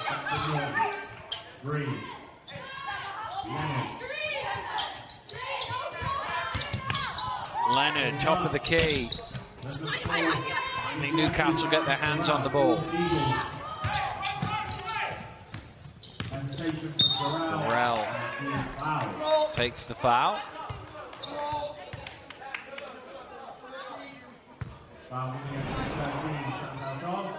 Again, good penetration from Alison Gorel and Chantal Charles, with a reach. A little hopeful look at the referee, that shot that was about 3 seconds late to Mike down. Here's Gorel getting to the basket. Almost the easier ones that they're missing right now. Beckford Norton, great pass into Charles. And from 51 apiece, London have scored the last 7, and they lead by that margin. It's a great look at it, isn't it? And again, Chantal Charles, she's been in the right place at the right time a lot today, and there's no coincidence. She has really good movement without the basketball, and again, her experience is shining through. Timeout call by the Newcastle Eagles. In a lot worse position than they were in the timeout a few minutes ago. Yeah, and that's the danger of Lions. They really can score in bunches, and you know, you can just have a little bit of a momentum change, and before you know it, you look up at the scoreboard and you're a few points down. So good timeout by Chris. They just need to regroup. It'll be very simple. It's box out and rebound. That's what's killed the Newcastle Eagles. It's not their effort. Their effort's been brilliant, and again they're hitting shots. They're playing with them. It's 14 to 13 at the moment in this quarter. It's the second chance opportunities that just absolutely kill you when you've just played 20 plus seconds of defense. And they're playing those 20 plus seconds of defense so well. You can see they're taking pride in their one-on-one matchups. They're really pressuring the ball well. They're not letting people go past them easy to the basket, get easy shots. And like you said, it's just demoralizing when you play so hard for a defense and then you see you don't finish it off and you see the other team get that offensive board.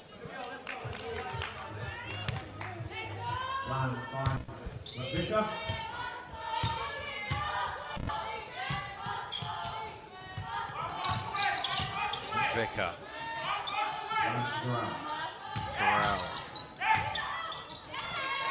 That's great work from Leonard. Low. Force the pass in. London with the steal. Beckford Norton pushing. Nice pass ahead. Ume with the lay-in. She is so good at running the floor, isn't she? Specifically Ume. Beckford Norton knows she's there. Just perfect pass from her. It's something that you just take for granted, that when you've got a player like that runs and runs and runs, they do the right thing every time. Whether she gets the ball or she doesn't, she's always there. Durrell driving in, wants a foul. She's struggling a little bit there. London's going to push the other way. 9 in a row for the Lions. Make that 11 as Leonard finger rolls it in. It's a tough move, isn't it? Though hesitation and stop dribble and steps through and finishes. Vicker out to Low for 3. Points have dried up here for Newcastle.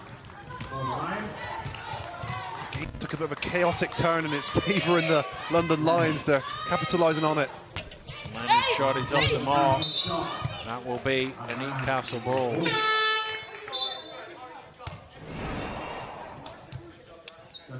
Good hustle from Charles again, though. Took 2 Newcastle players to prevent her from grabbing another offensive rebound. This is the point, as the coach, you wish you just had that extra little timeout that maybe you could call another one, but maybe substituting Rodriguez back in is going to give them that little change of momentum they need. Protect the paint. The glass. Charles knocks that one out of bounds.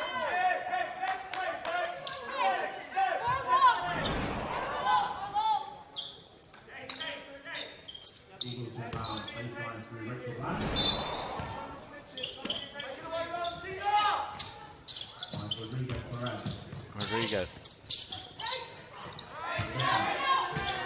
Durrell wants it. They can't get it anywhere near her in the post. Vicker just throws it to the London bench. Chantel Charles has done no shift there defensively. Really good foot speed and strength from her. 1 minute she was guarding a bigger Rodriguez press. The next minute she's on a quick guard, and she prevailed in both accounts. Yeah, she just does whatever the team needs her to do. She's one of those players. Beckford Norton is caught again on the shot.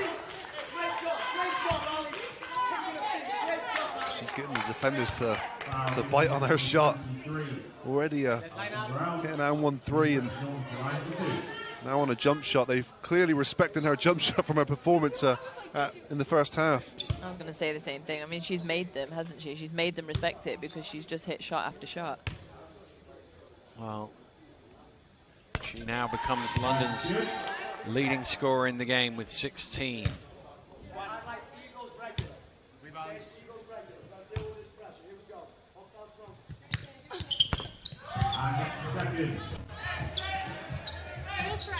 They're still stuck on 51, Newcastle. 13 consecutive points have gone in the other way. Low loses the ball. Durrell with the steal. Durrell trying to find some room round. Nearly did, but still they can't stop the bleeding. It's just a little too far out of Clocker's reach.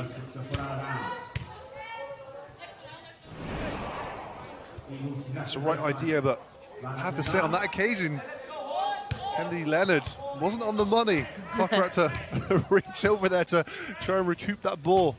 Record that. That'll be the only time you hear that this season. Garrell for three, got hit! And a chance to get the scoreboard moving from the free throw line. And a good way to get it moving because they need the game to stop. They need to just breathe. You know, it's interesting to see when that momentum... That is deep. That's a deep, deep three. But it's interesting to see when that momentum's not there, when they're not hitting shots. They maybe start to notice the fatigue. They notice that they're a little bit tired and the drain the last couple of games has had on them. As soon as those shots go in, you sort of forget about that. The adrenaline comes back. Agree. Even with this instance on the line now, Garrell, 80% free throw shooter, you just see that the physical and mental fatigue starting to set in where, a lot of basketball game left to go as well. Yeah. But when you are within striking distance, you're right, you don't feel that tiredness. You're so focused on winning the game.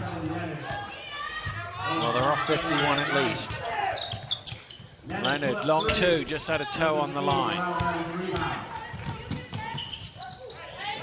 Vicker, they can do with some of her threes going in again. Gets into the paint. Lowe, look at the hustle from Abby Lowe. And there's going to be a foul in there. It's a great play from Abby Lowe. It is. And, I think the London aren't happy with this because of that right there. They think that she fouled first. But the fact of the matter is she's put herself in that position to make the referee make a call because she's hustled. I think it's fair to say Kennedy Leonard had a different view of that call. Technical foul call, Dan. Technical as well. Yeah, maybe this is the change that they need.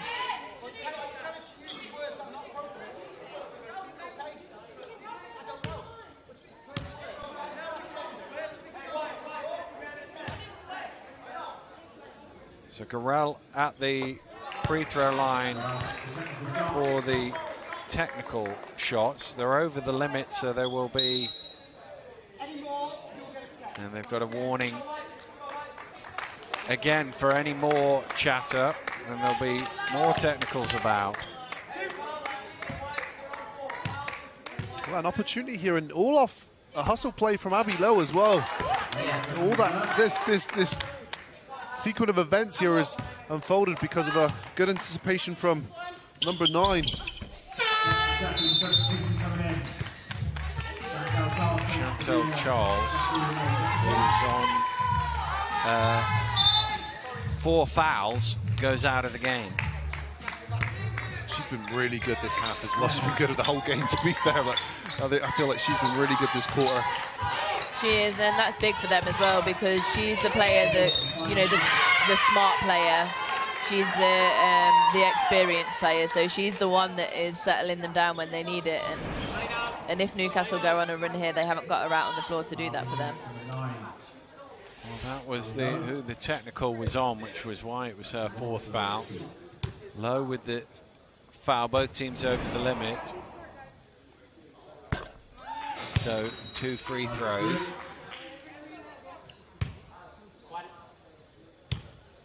This will be Beckford Norton's 8th free throw today. She's so active. Ume with the offensive rebound, the 14th they've had in the game, London. Leonard back to clock, a big shot for 3. There's going to be a foul on Bland, I think, there. Trying to keep Beckford Norton away from the glass, just pushed her over. And that's she had so many of those plays that statistically won't come up as a steal, but they are effectively a steal. She has just committed a turnover in essence to Newcastle Eagles, and she's on the line shooting yet another 2 free throws. Yeah, as you say, she doesn't get a steal, she doesn't get a offensive rebound, but she's turned the ball over and she's putting points on the board for her team. And she's not the tallest player out there either. But I'd say her heart's probably the biggest. It is. It's just grit. It's grit and determination. That's all it is. Just the will to win and to do the little things it takes to win. Well, 20 points, 4 rebounds, 4 assists, 3 steals. Still a long way to go in the game, but she's certainly in the conversation for MVP if London get over the line.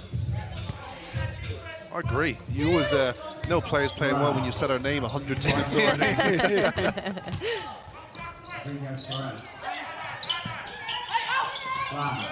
Bland.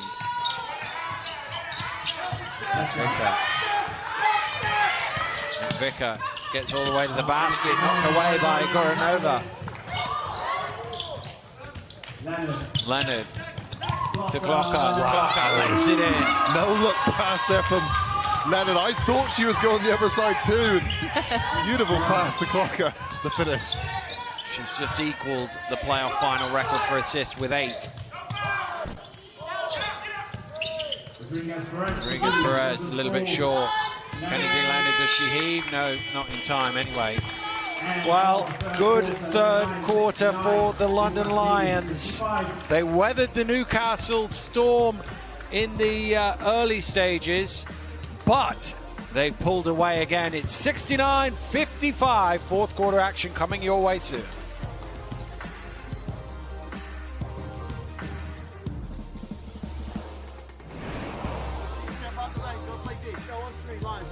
Right. What is they doing? Ah! You made it, you made it, you made it. We made it. Leave her alone, man.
You all right? Welcome back to Leicester. In about an hour's time, we will have the BBL playoff final. Once again, it is the London Lions against the Newcastle Eagles. This is the Lions arriving ahead of that game, and there is the sight no London fan would want to see. Justin Robinson in a boot and on crutches as he comes in. This was Newcastle arriving a few moments ago, and we will have that at about 5:30. But first of all, we have the fourth quarter of the WBBL playoff final. Same two clubs going head-to-head, and it is the London Lions who lead us, and with possession of the ball at the start of the fourth. Goranova. Ume along the baseline. Good quick feed. Rodriguez with the rebound. Have Newcastle got an answer? Well, Clocker's got a steal. And a collision is going to be on Gorell. Koronova again, good active hands from her. She's been an injection of energy. Pass from the floor too, and as we've seen it time and time again, Stephanie Ume just running the floor. Third foul. Gorell has absolutely no chance she's sitting down. Rolling those dice, aren't you? Yeah. Beckford Norton from the elbow. Knocks down another shot. 22 for her.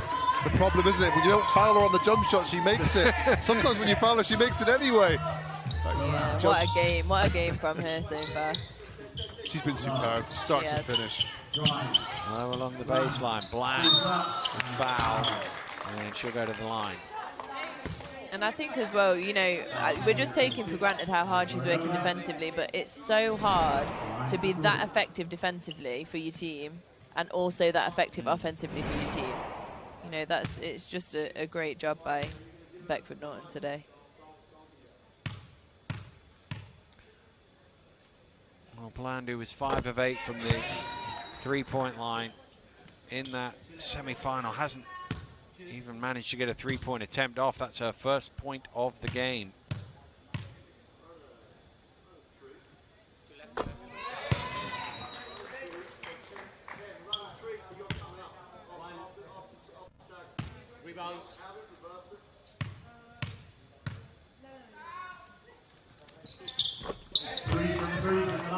But she does make all 3 of the foul shots. Clocker. That just reaches Leonard. Over. Clocker along the baseline. Feeds it to Ume. Blocked by Rodriguez. Out of bounds for a London ball. Good defense there from Rodriguez Perez to get across. Contest Ume. What a shift she's put in today as well. Rodriguez Perez still running up and down the floor with her many different matchups.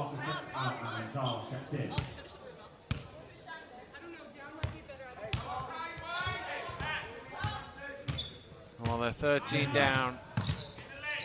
Is there a way back out of this hole? And they've scrambled out of a few in this playoffs. This is the one they need to get out of now. Here's Bland for 3.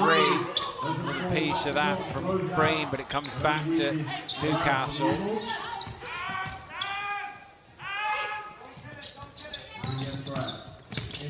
Into Gorell. Under pressure. Against the drop. And 1. Good patience there, and again Rodriguez Perez waiting for that Gorell cut which came, and again it wasn't an easy shot. She still has to gather herself and shoot over Stephanie Ume. No, and she's Gorell's the reason why this team do keep coming back, because you see in her play she never stops. Like, she is just going to continue to come back at the team she's playing against. Charles doing well there to secure the ball for her team.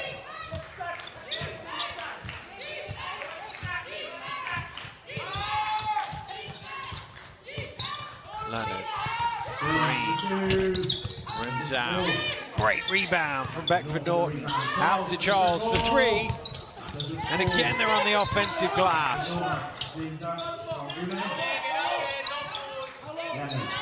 Leonard driving baseline. Out to Beckford Norton for 3. Knocks it down. I think she deserved that basket. 2 offensive rebounds.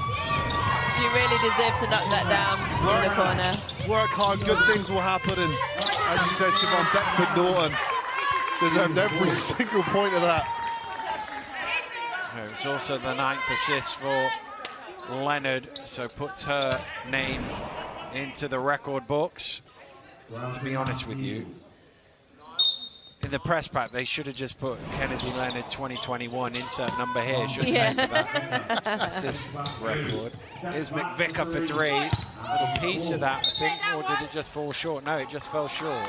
This is the first time we're seeing Newcastle Eagles playing, trying to individually get themselves back in the game as well. They've done a really good job of sharing the ball and playing together, and you've seen a couple of times now Bland and McVicker as well, just trying to make things happen for their team, yes, but they've got to stay true to their offense. Green over the top, that's still live, deflected out of bounds, and it will be Newcastle ball. Yeah, they do, and I think London's really come out as well, though, and they've honed in on McVicker. You know, they've not allowed her to get going like they did in the first half. There's always someone there when she catches the ball and making shots difficult for her.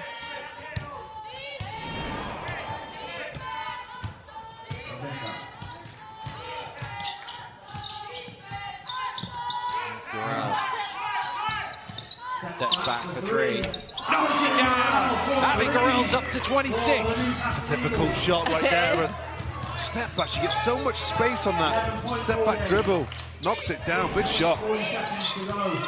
Still wants to win this game. On the baseline to Bedford Norton. Gets it back. Bedford Norton for three. Got caught on that one. Going to the line again. Well, that is a two-man game right now. The ball did not go to anyone else besides Beckford Norton and Kennedy Leonard playing on the wing here. And oh, that's a tough one, isn't it? It's tough. It's tough. I think it's sort of implanted on the minds of the refs, because she's got fouled so many times on that jump shot, and whenever she misses, they're like, okay, well, she must have gotten fouled, because she hasn't missed too many of those when she's not been fouled. Exactly.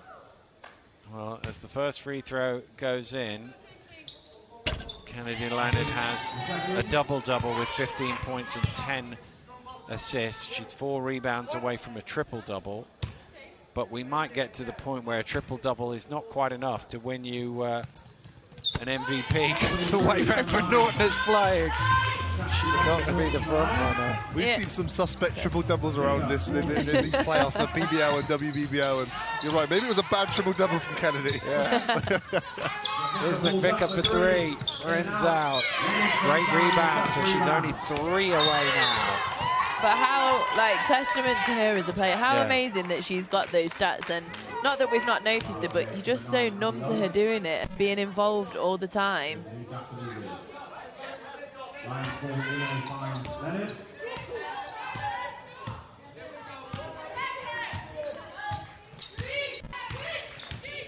Here's Leonard.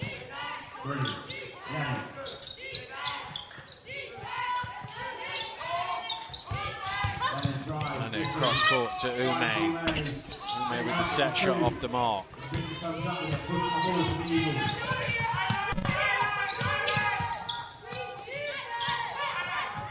Rodriguez has to come all the way to the three-point line to get it. Burrell driving in, finishes. 28 now for her. Matches Bedford Norton. It's a strong finish, isn't it? But must drop a lot of strength there to get that ball up and over the defender. Leonard for three. Hits. 18 points for Kennedy Leonard. She heard us talking about how we hadn't noticed her for a while. She just had to remind us, I'm still here. Excuse me, Siobhan, I'm here. Excuse me, I'm still MVP. Low shot off the mark. Bedford Norton grabs her 8th rebound of the game. Leonard dancing. Bedford Norton attacking. And she ties the all-time scoring record in a playoff final with 30. Smart play there from Bedford Norton as well. She knew she had the mismatch in Rodriguez-Perez, and she knew she had the foot speed to blow by her, and that's exactly what she did to get to that 30-point mark. Well, it's incredible to think, you know, we could see 3 records go here, because Gorell could get past the 30-point mark as well. We could see Kennedy Leonard get a triple-double, and yet leading the way on efficiency is Bedford Norton with 30 points, 8 rebounds, 4 assists, 3 steals, and it just shows, you know, the breadth of a game.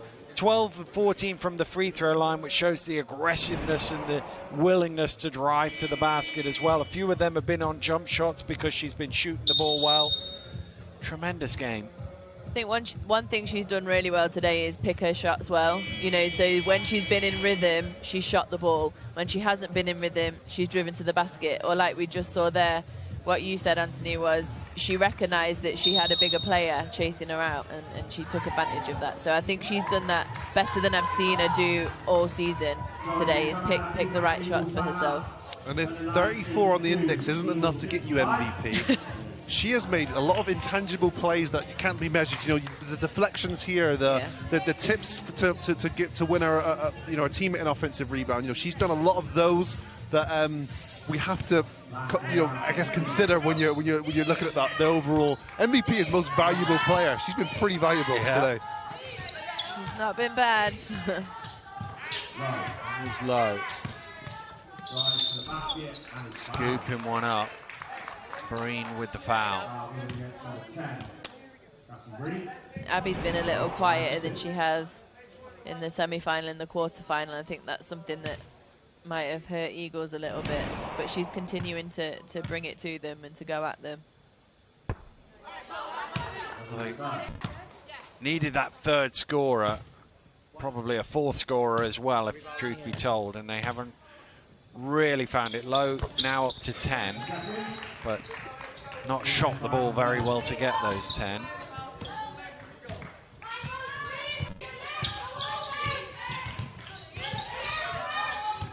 Leonard is on her own. Garrell with the rebound. Spinning at the half court.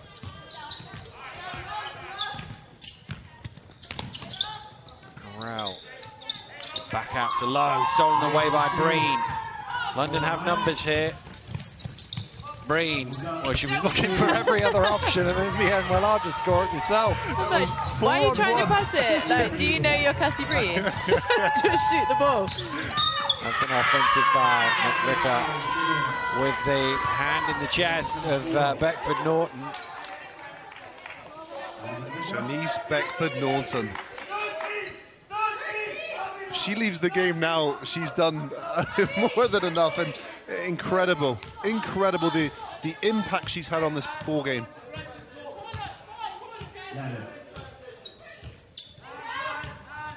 On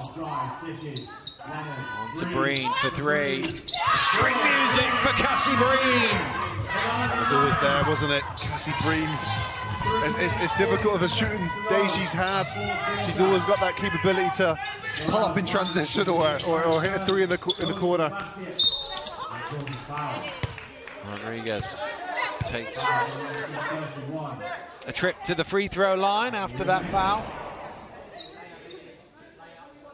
Well, as a former washed-up big man, I can't praise Rodriguez Perez enough. I think she's been excellent, and she's not an offensive outputter. She's not someone who will give you a lot on offense, but she's done pretty much everything else in this basketball game, and she's done it intelligently, and she's had to dig deep and work very, very hard. Yeah, as you say, she'll have known coming in it was not going to be an easy afternoon. It certainly hasn't, but she's left it all out there. She has, and she's been a valuable member of this team. You can get into this stage as well. You need players to understand the importance of their role and do whatever it takes to win basketball games. And she's one of those individuals. Charles in the corner for three. Look at Beckford Norton diving on it, and in the end it's Kennedy Leonard with a little tip to, I think she'll get a rebound and an assist for that. Just love the energy of this Lions team, still battling and playing as if it's a one-point game. 2 rebounds away from the first ever finals triple-double now. Kennedy Leonard. Garrell for 3 off the mark. Here, miss it and grab your own rebound. She lays it in instead. 20 points for Kennedy Leonard.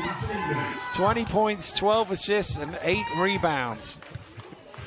They play to win ball games, not play for the spreadsheet, Dan. She'll probably have no idea what the numbers are, if truth be told, but the two numbers she will know all about are the 91 and 67 that are up on the board. And the third one, the 246, which is all they are away from being crowned playoff champions. And still running. And it's been a story of their season, their ability to beat you in the open court.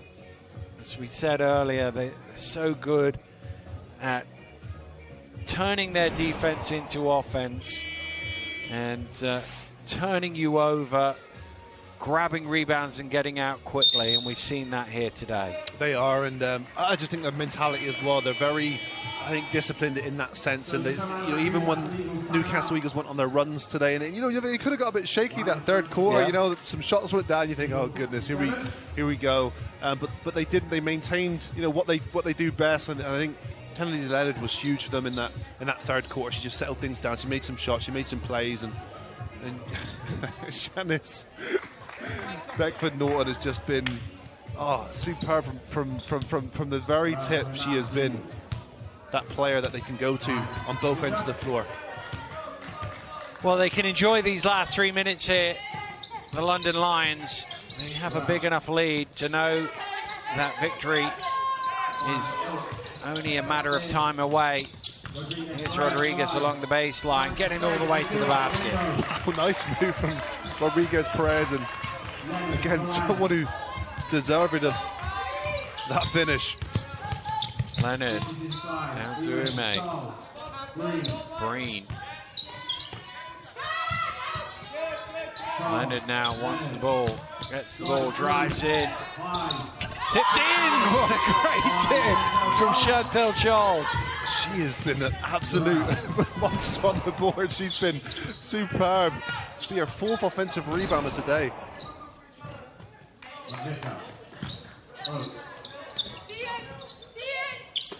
Oh, what a steal from the floor by Kennedy Leonard.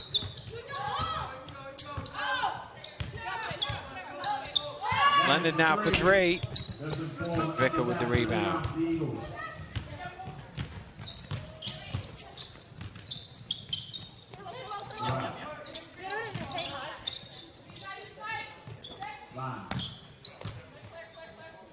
Last 80 seconds. Garrell in off the glass, 30 points for her. Nice finish, and she's so good when she drives right. Regardless of whether there's contact or not, she finds a way to finish.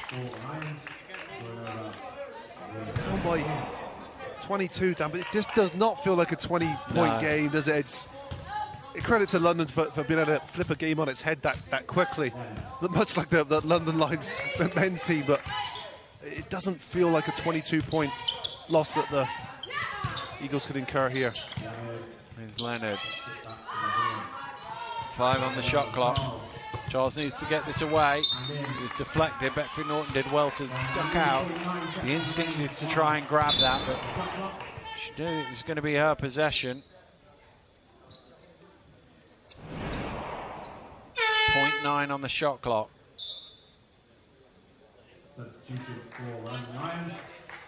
Well, Beckford-Norton has done everything she needed to do for her team. 30 points, 8 rebounds, 4 assists, 3 steals, 39 efficiency rating. And she sits down with essentially victory assured for her team. Yeah, and she deserves I'm sure if this place was in the O2 Arena or standing ovation. Yeah.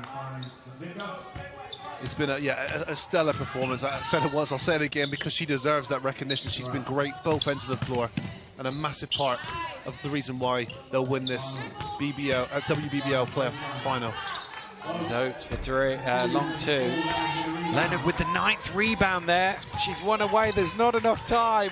She's going to fall 1 short of a triple-double in the playoff final. It would be if she does your tactic to shoot the ball and throw it up there. Going over with it. Oh, it bobbles about, and Oates with the rebound. McVicker. Garrell for 3. Oh, there it is! Triple-double on the buzzer for Kennedy Leonard in the playoff final. Wow, what a way to finish the playoff final. A triple-double from Kennedy Leonard. 20 points, 10 rebounds and 12 assists.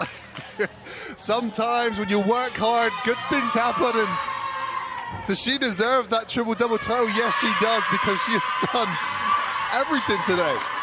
Well, the London Lions celebrate. They are the WBBL playoff champions.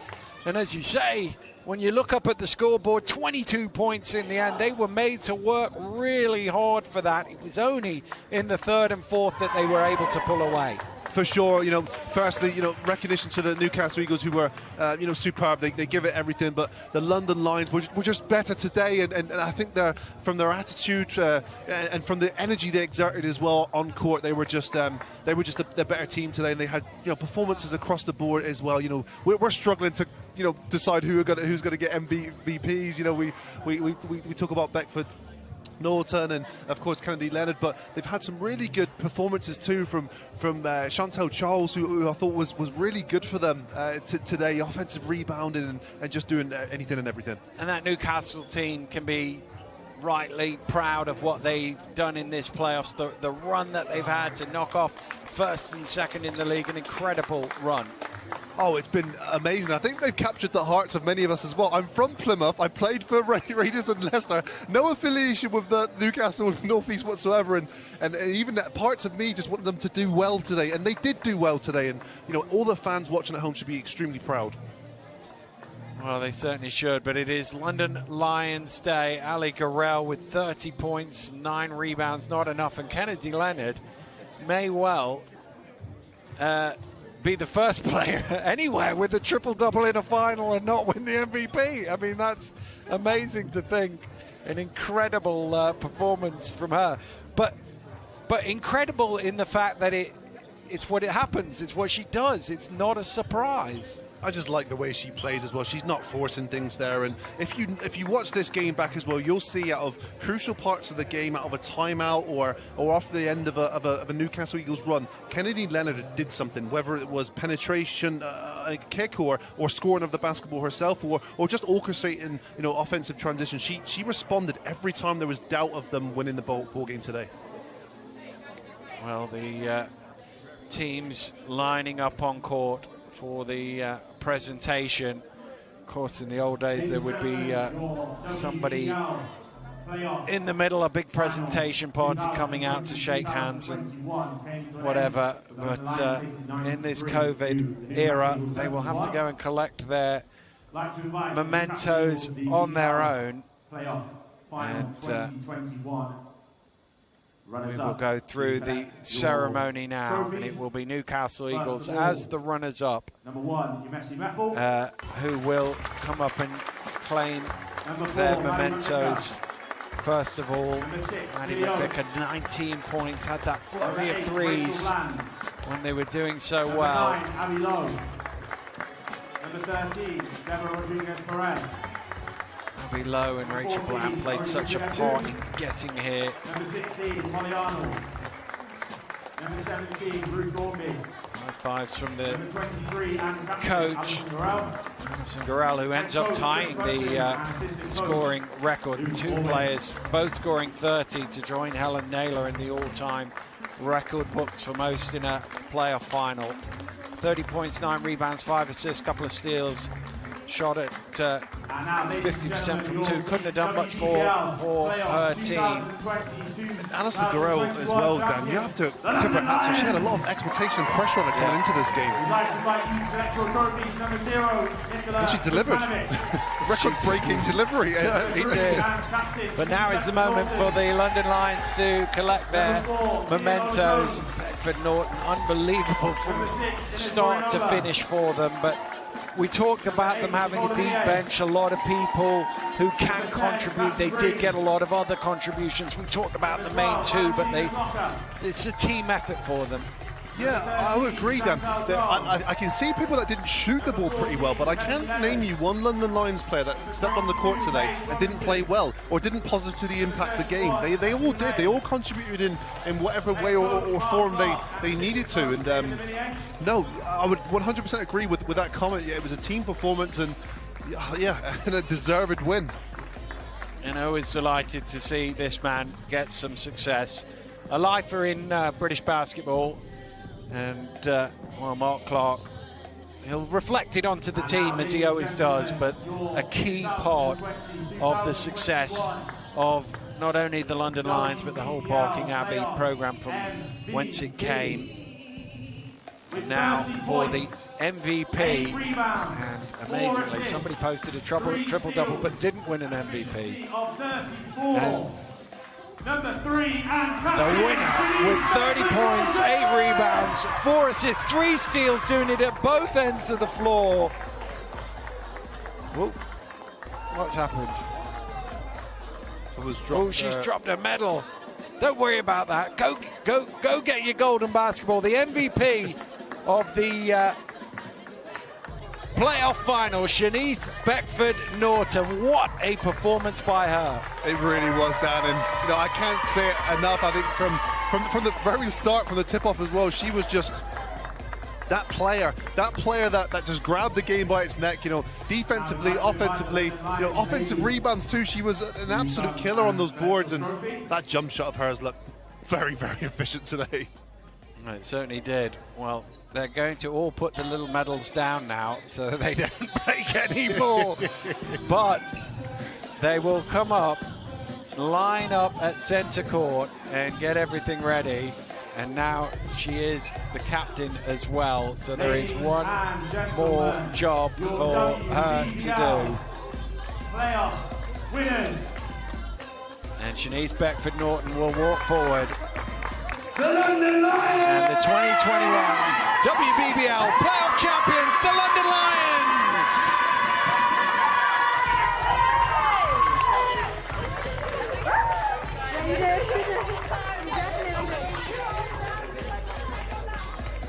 Wow. They certainly deserved it, not only for today, but for the body of work they've played so well, and now they finish the season with 2 trophies in the cabinet, having added the playoffs to their WBBL trophy from earlier in the year. Yeah, this isn't a franchise or an organisation that's done this over the decades. And you're right. This is the first pieces of silver where they've won, and it happens to be in this season here. So, incredibly, I think, exciting for this organisation going forward. And boy, have they delivered. And I think they were a little bit unfairly, treated as well. We loved the Cinderella story. We loved, the whole, romantic storyline of the Newcastle Eagles, and perhaps, there wasn't as much of the success delivered on the London Lions. Well, let's get some reaction from courtside with Nat. Thanks very much. In the end, Siobhan, a 22-point victory. Impressive stuff all round from the Lions. What were the key factors that enabled them to dominate things in the end? I really think just in the end they had a little bit too much. Newcastle had given so much in the quarterfinals and the semi-finals, and they didn't have the rotations on the bench. Rodriguez inside, she was getting thrown. Clocker was coming in at her. Ume was coming in. Robinson. They just had fresh legs off the bench, London. I just think they had a little bit more in the end, and really all it came down to was that. Shanice Beckford-Norton, our MVP, we'll hear from her in just a moment, but an honourable mention to Kennedy Leonard, a triple-double. How instrumental was she, particularly defensively today? I just think she completely dictates the tempo of the game, both offensively and defensively. She never gets phase. She knows what to do, who to get the pass to, and then defensively, she's always in the passing lane, quick hands, just a really smart player. How frustrated Siobhan the Eagles going to be, given the way after half-time they clawed their way back into it? They did all the hard work, didn't they? Yeah, they did. And, when you saw it get back to 51-51, you're thinking, you know what, they did the same thing in the semi-final. They might do this here, but they will be disappointed. But I think, tomorrow, the next day, they really need to look back on this and be proud of themselves, because they created such drama for us. It was great to watch. It was a hell of a run, wasn't it? In the end, though, not quite enough. The Lions win it, and here's our MVP with Mike. Shanice Beckford-Norton, you finished with 30 points, 8 rebounds, 4 assists, 3 steals, 34 on the index. How does it feel? Great. To be honest, the entire time, my teammates were supporting me. Me and Cassie hugged a couple times during the game. We hugged a couple times during the game, and honestly, they've been that supportive throughout the entire season, so I kind of owe it to them to have this game today. Yeah, and let's talk about your teammates. Kennedy Leonard finished with a triple-double, but it was also Breen, Ume, Charles. How did they chip in today?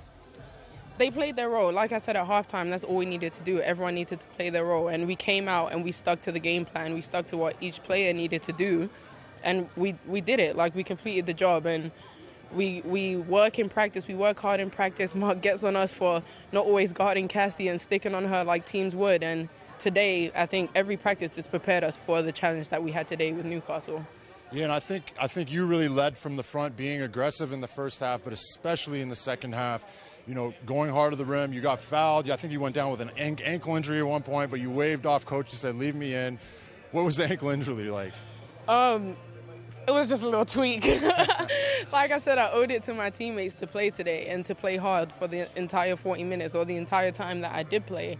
And they supported me. The support is unreal. They're relentless in the high fives and the back pats and everything. They're just there for me throughout the entire game, throughout every practice.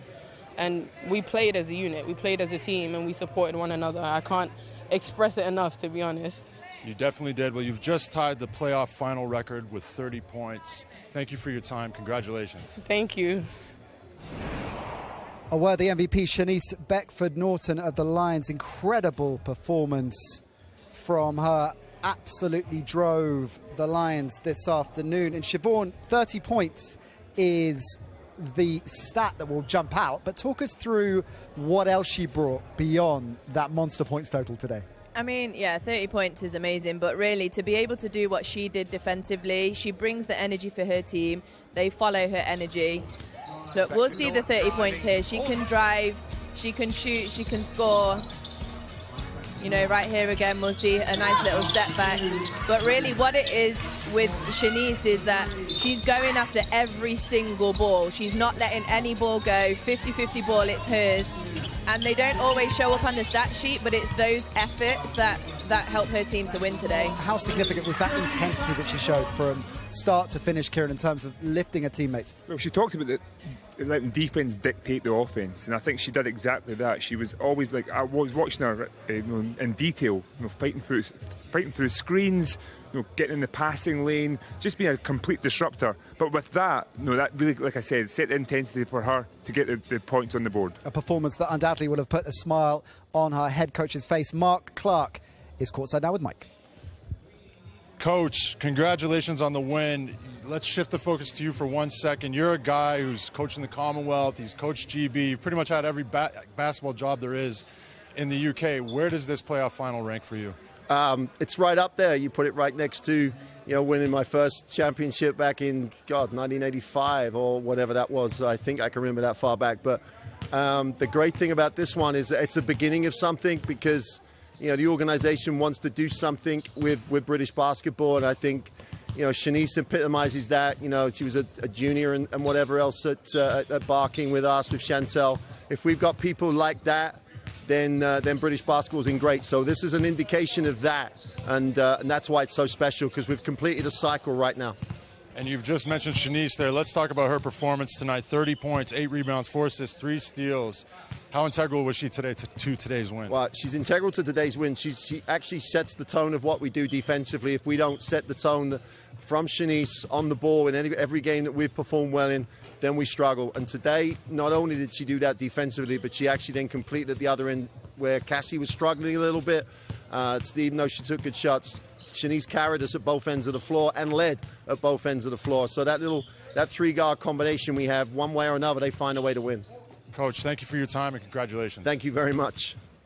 Great performance from him. Great performance from the London Lions. And indeed a great performance from Siobhan Pride. Great to see you. Appreciate your time and insight. It is 1 down, 1 to go though. 1-0 to London. But the Eagles and the Lions go head to head once again. The men's BBL playoff final is coming next.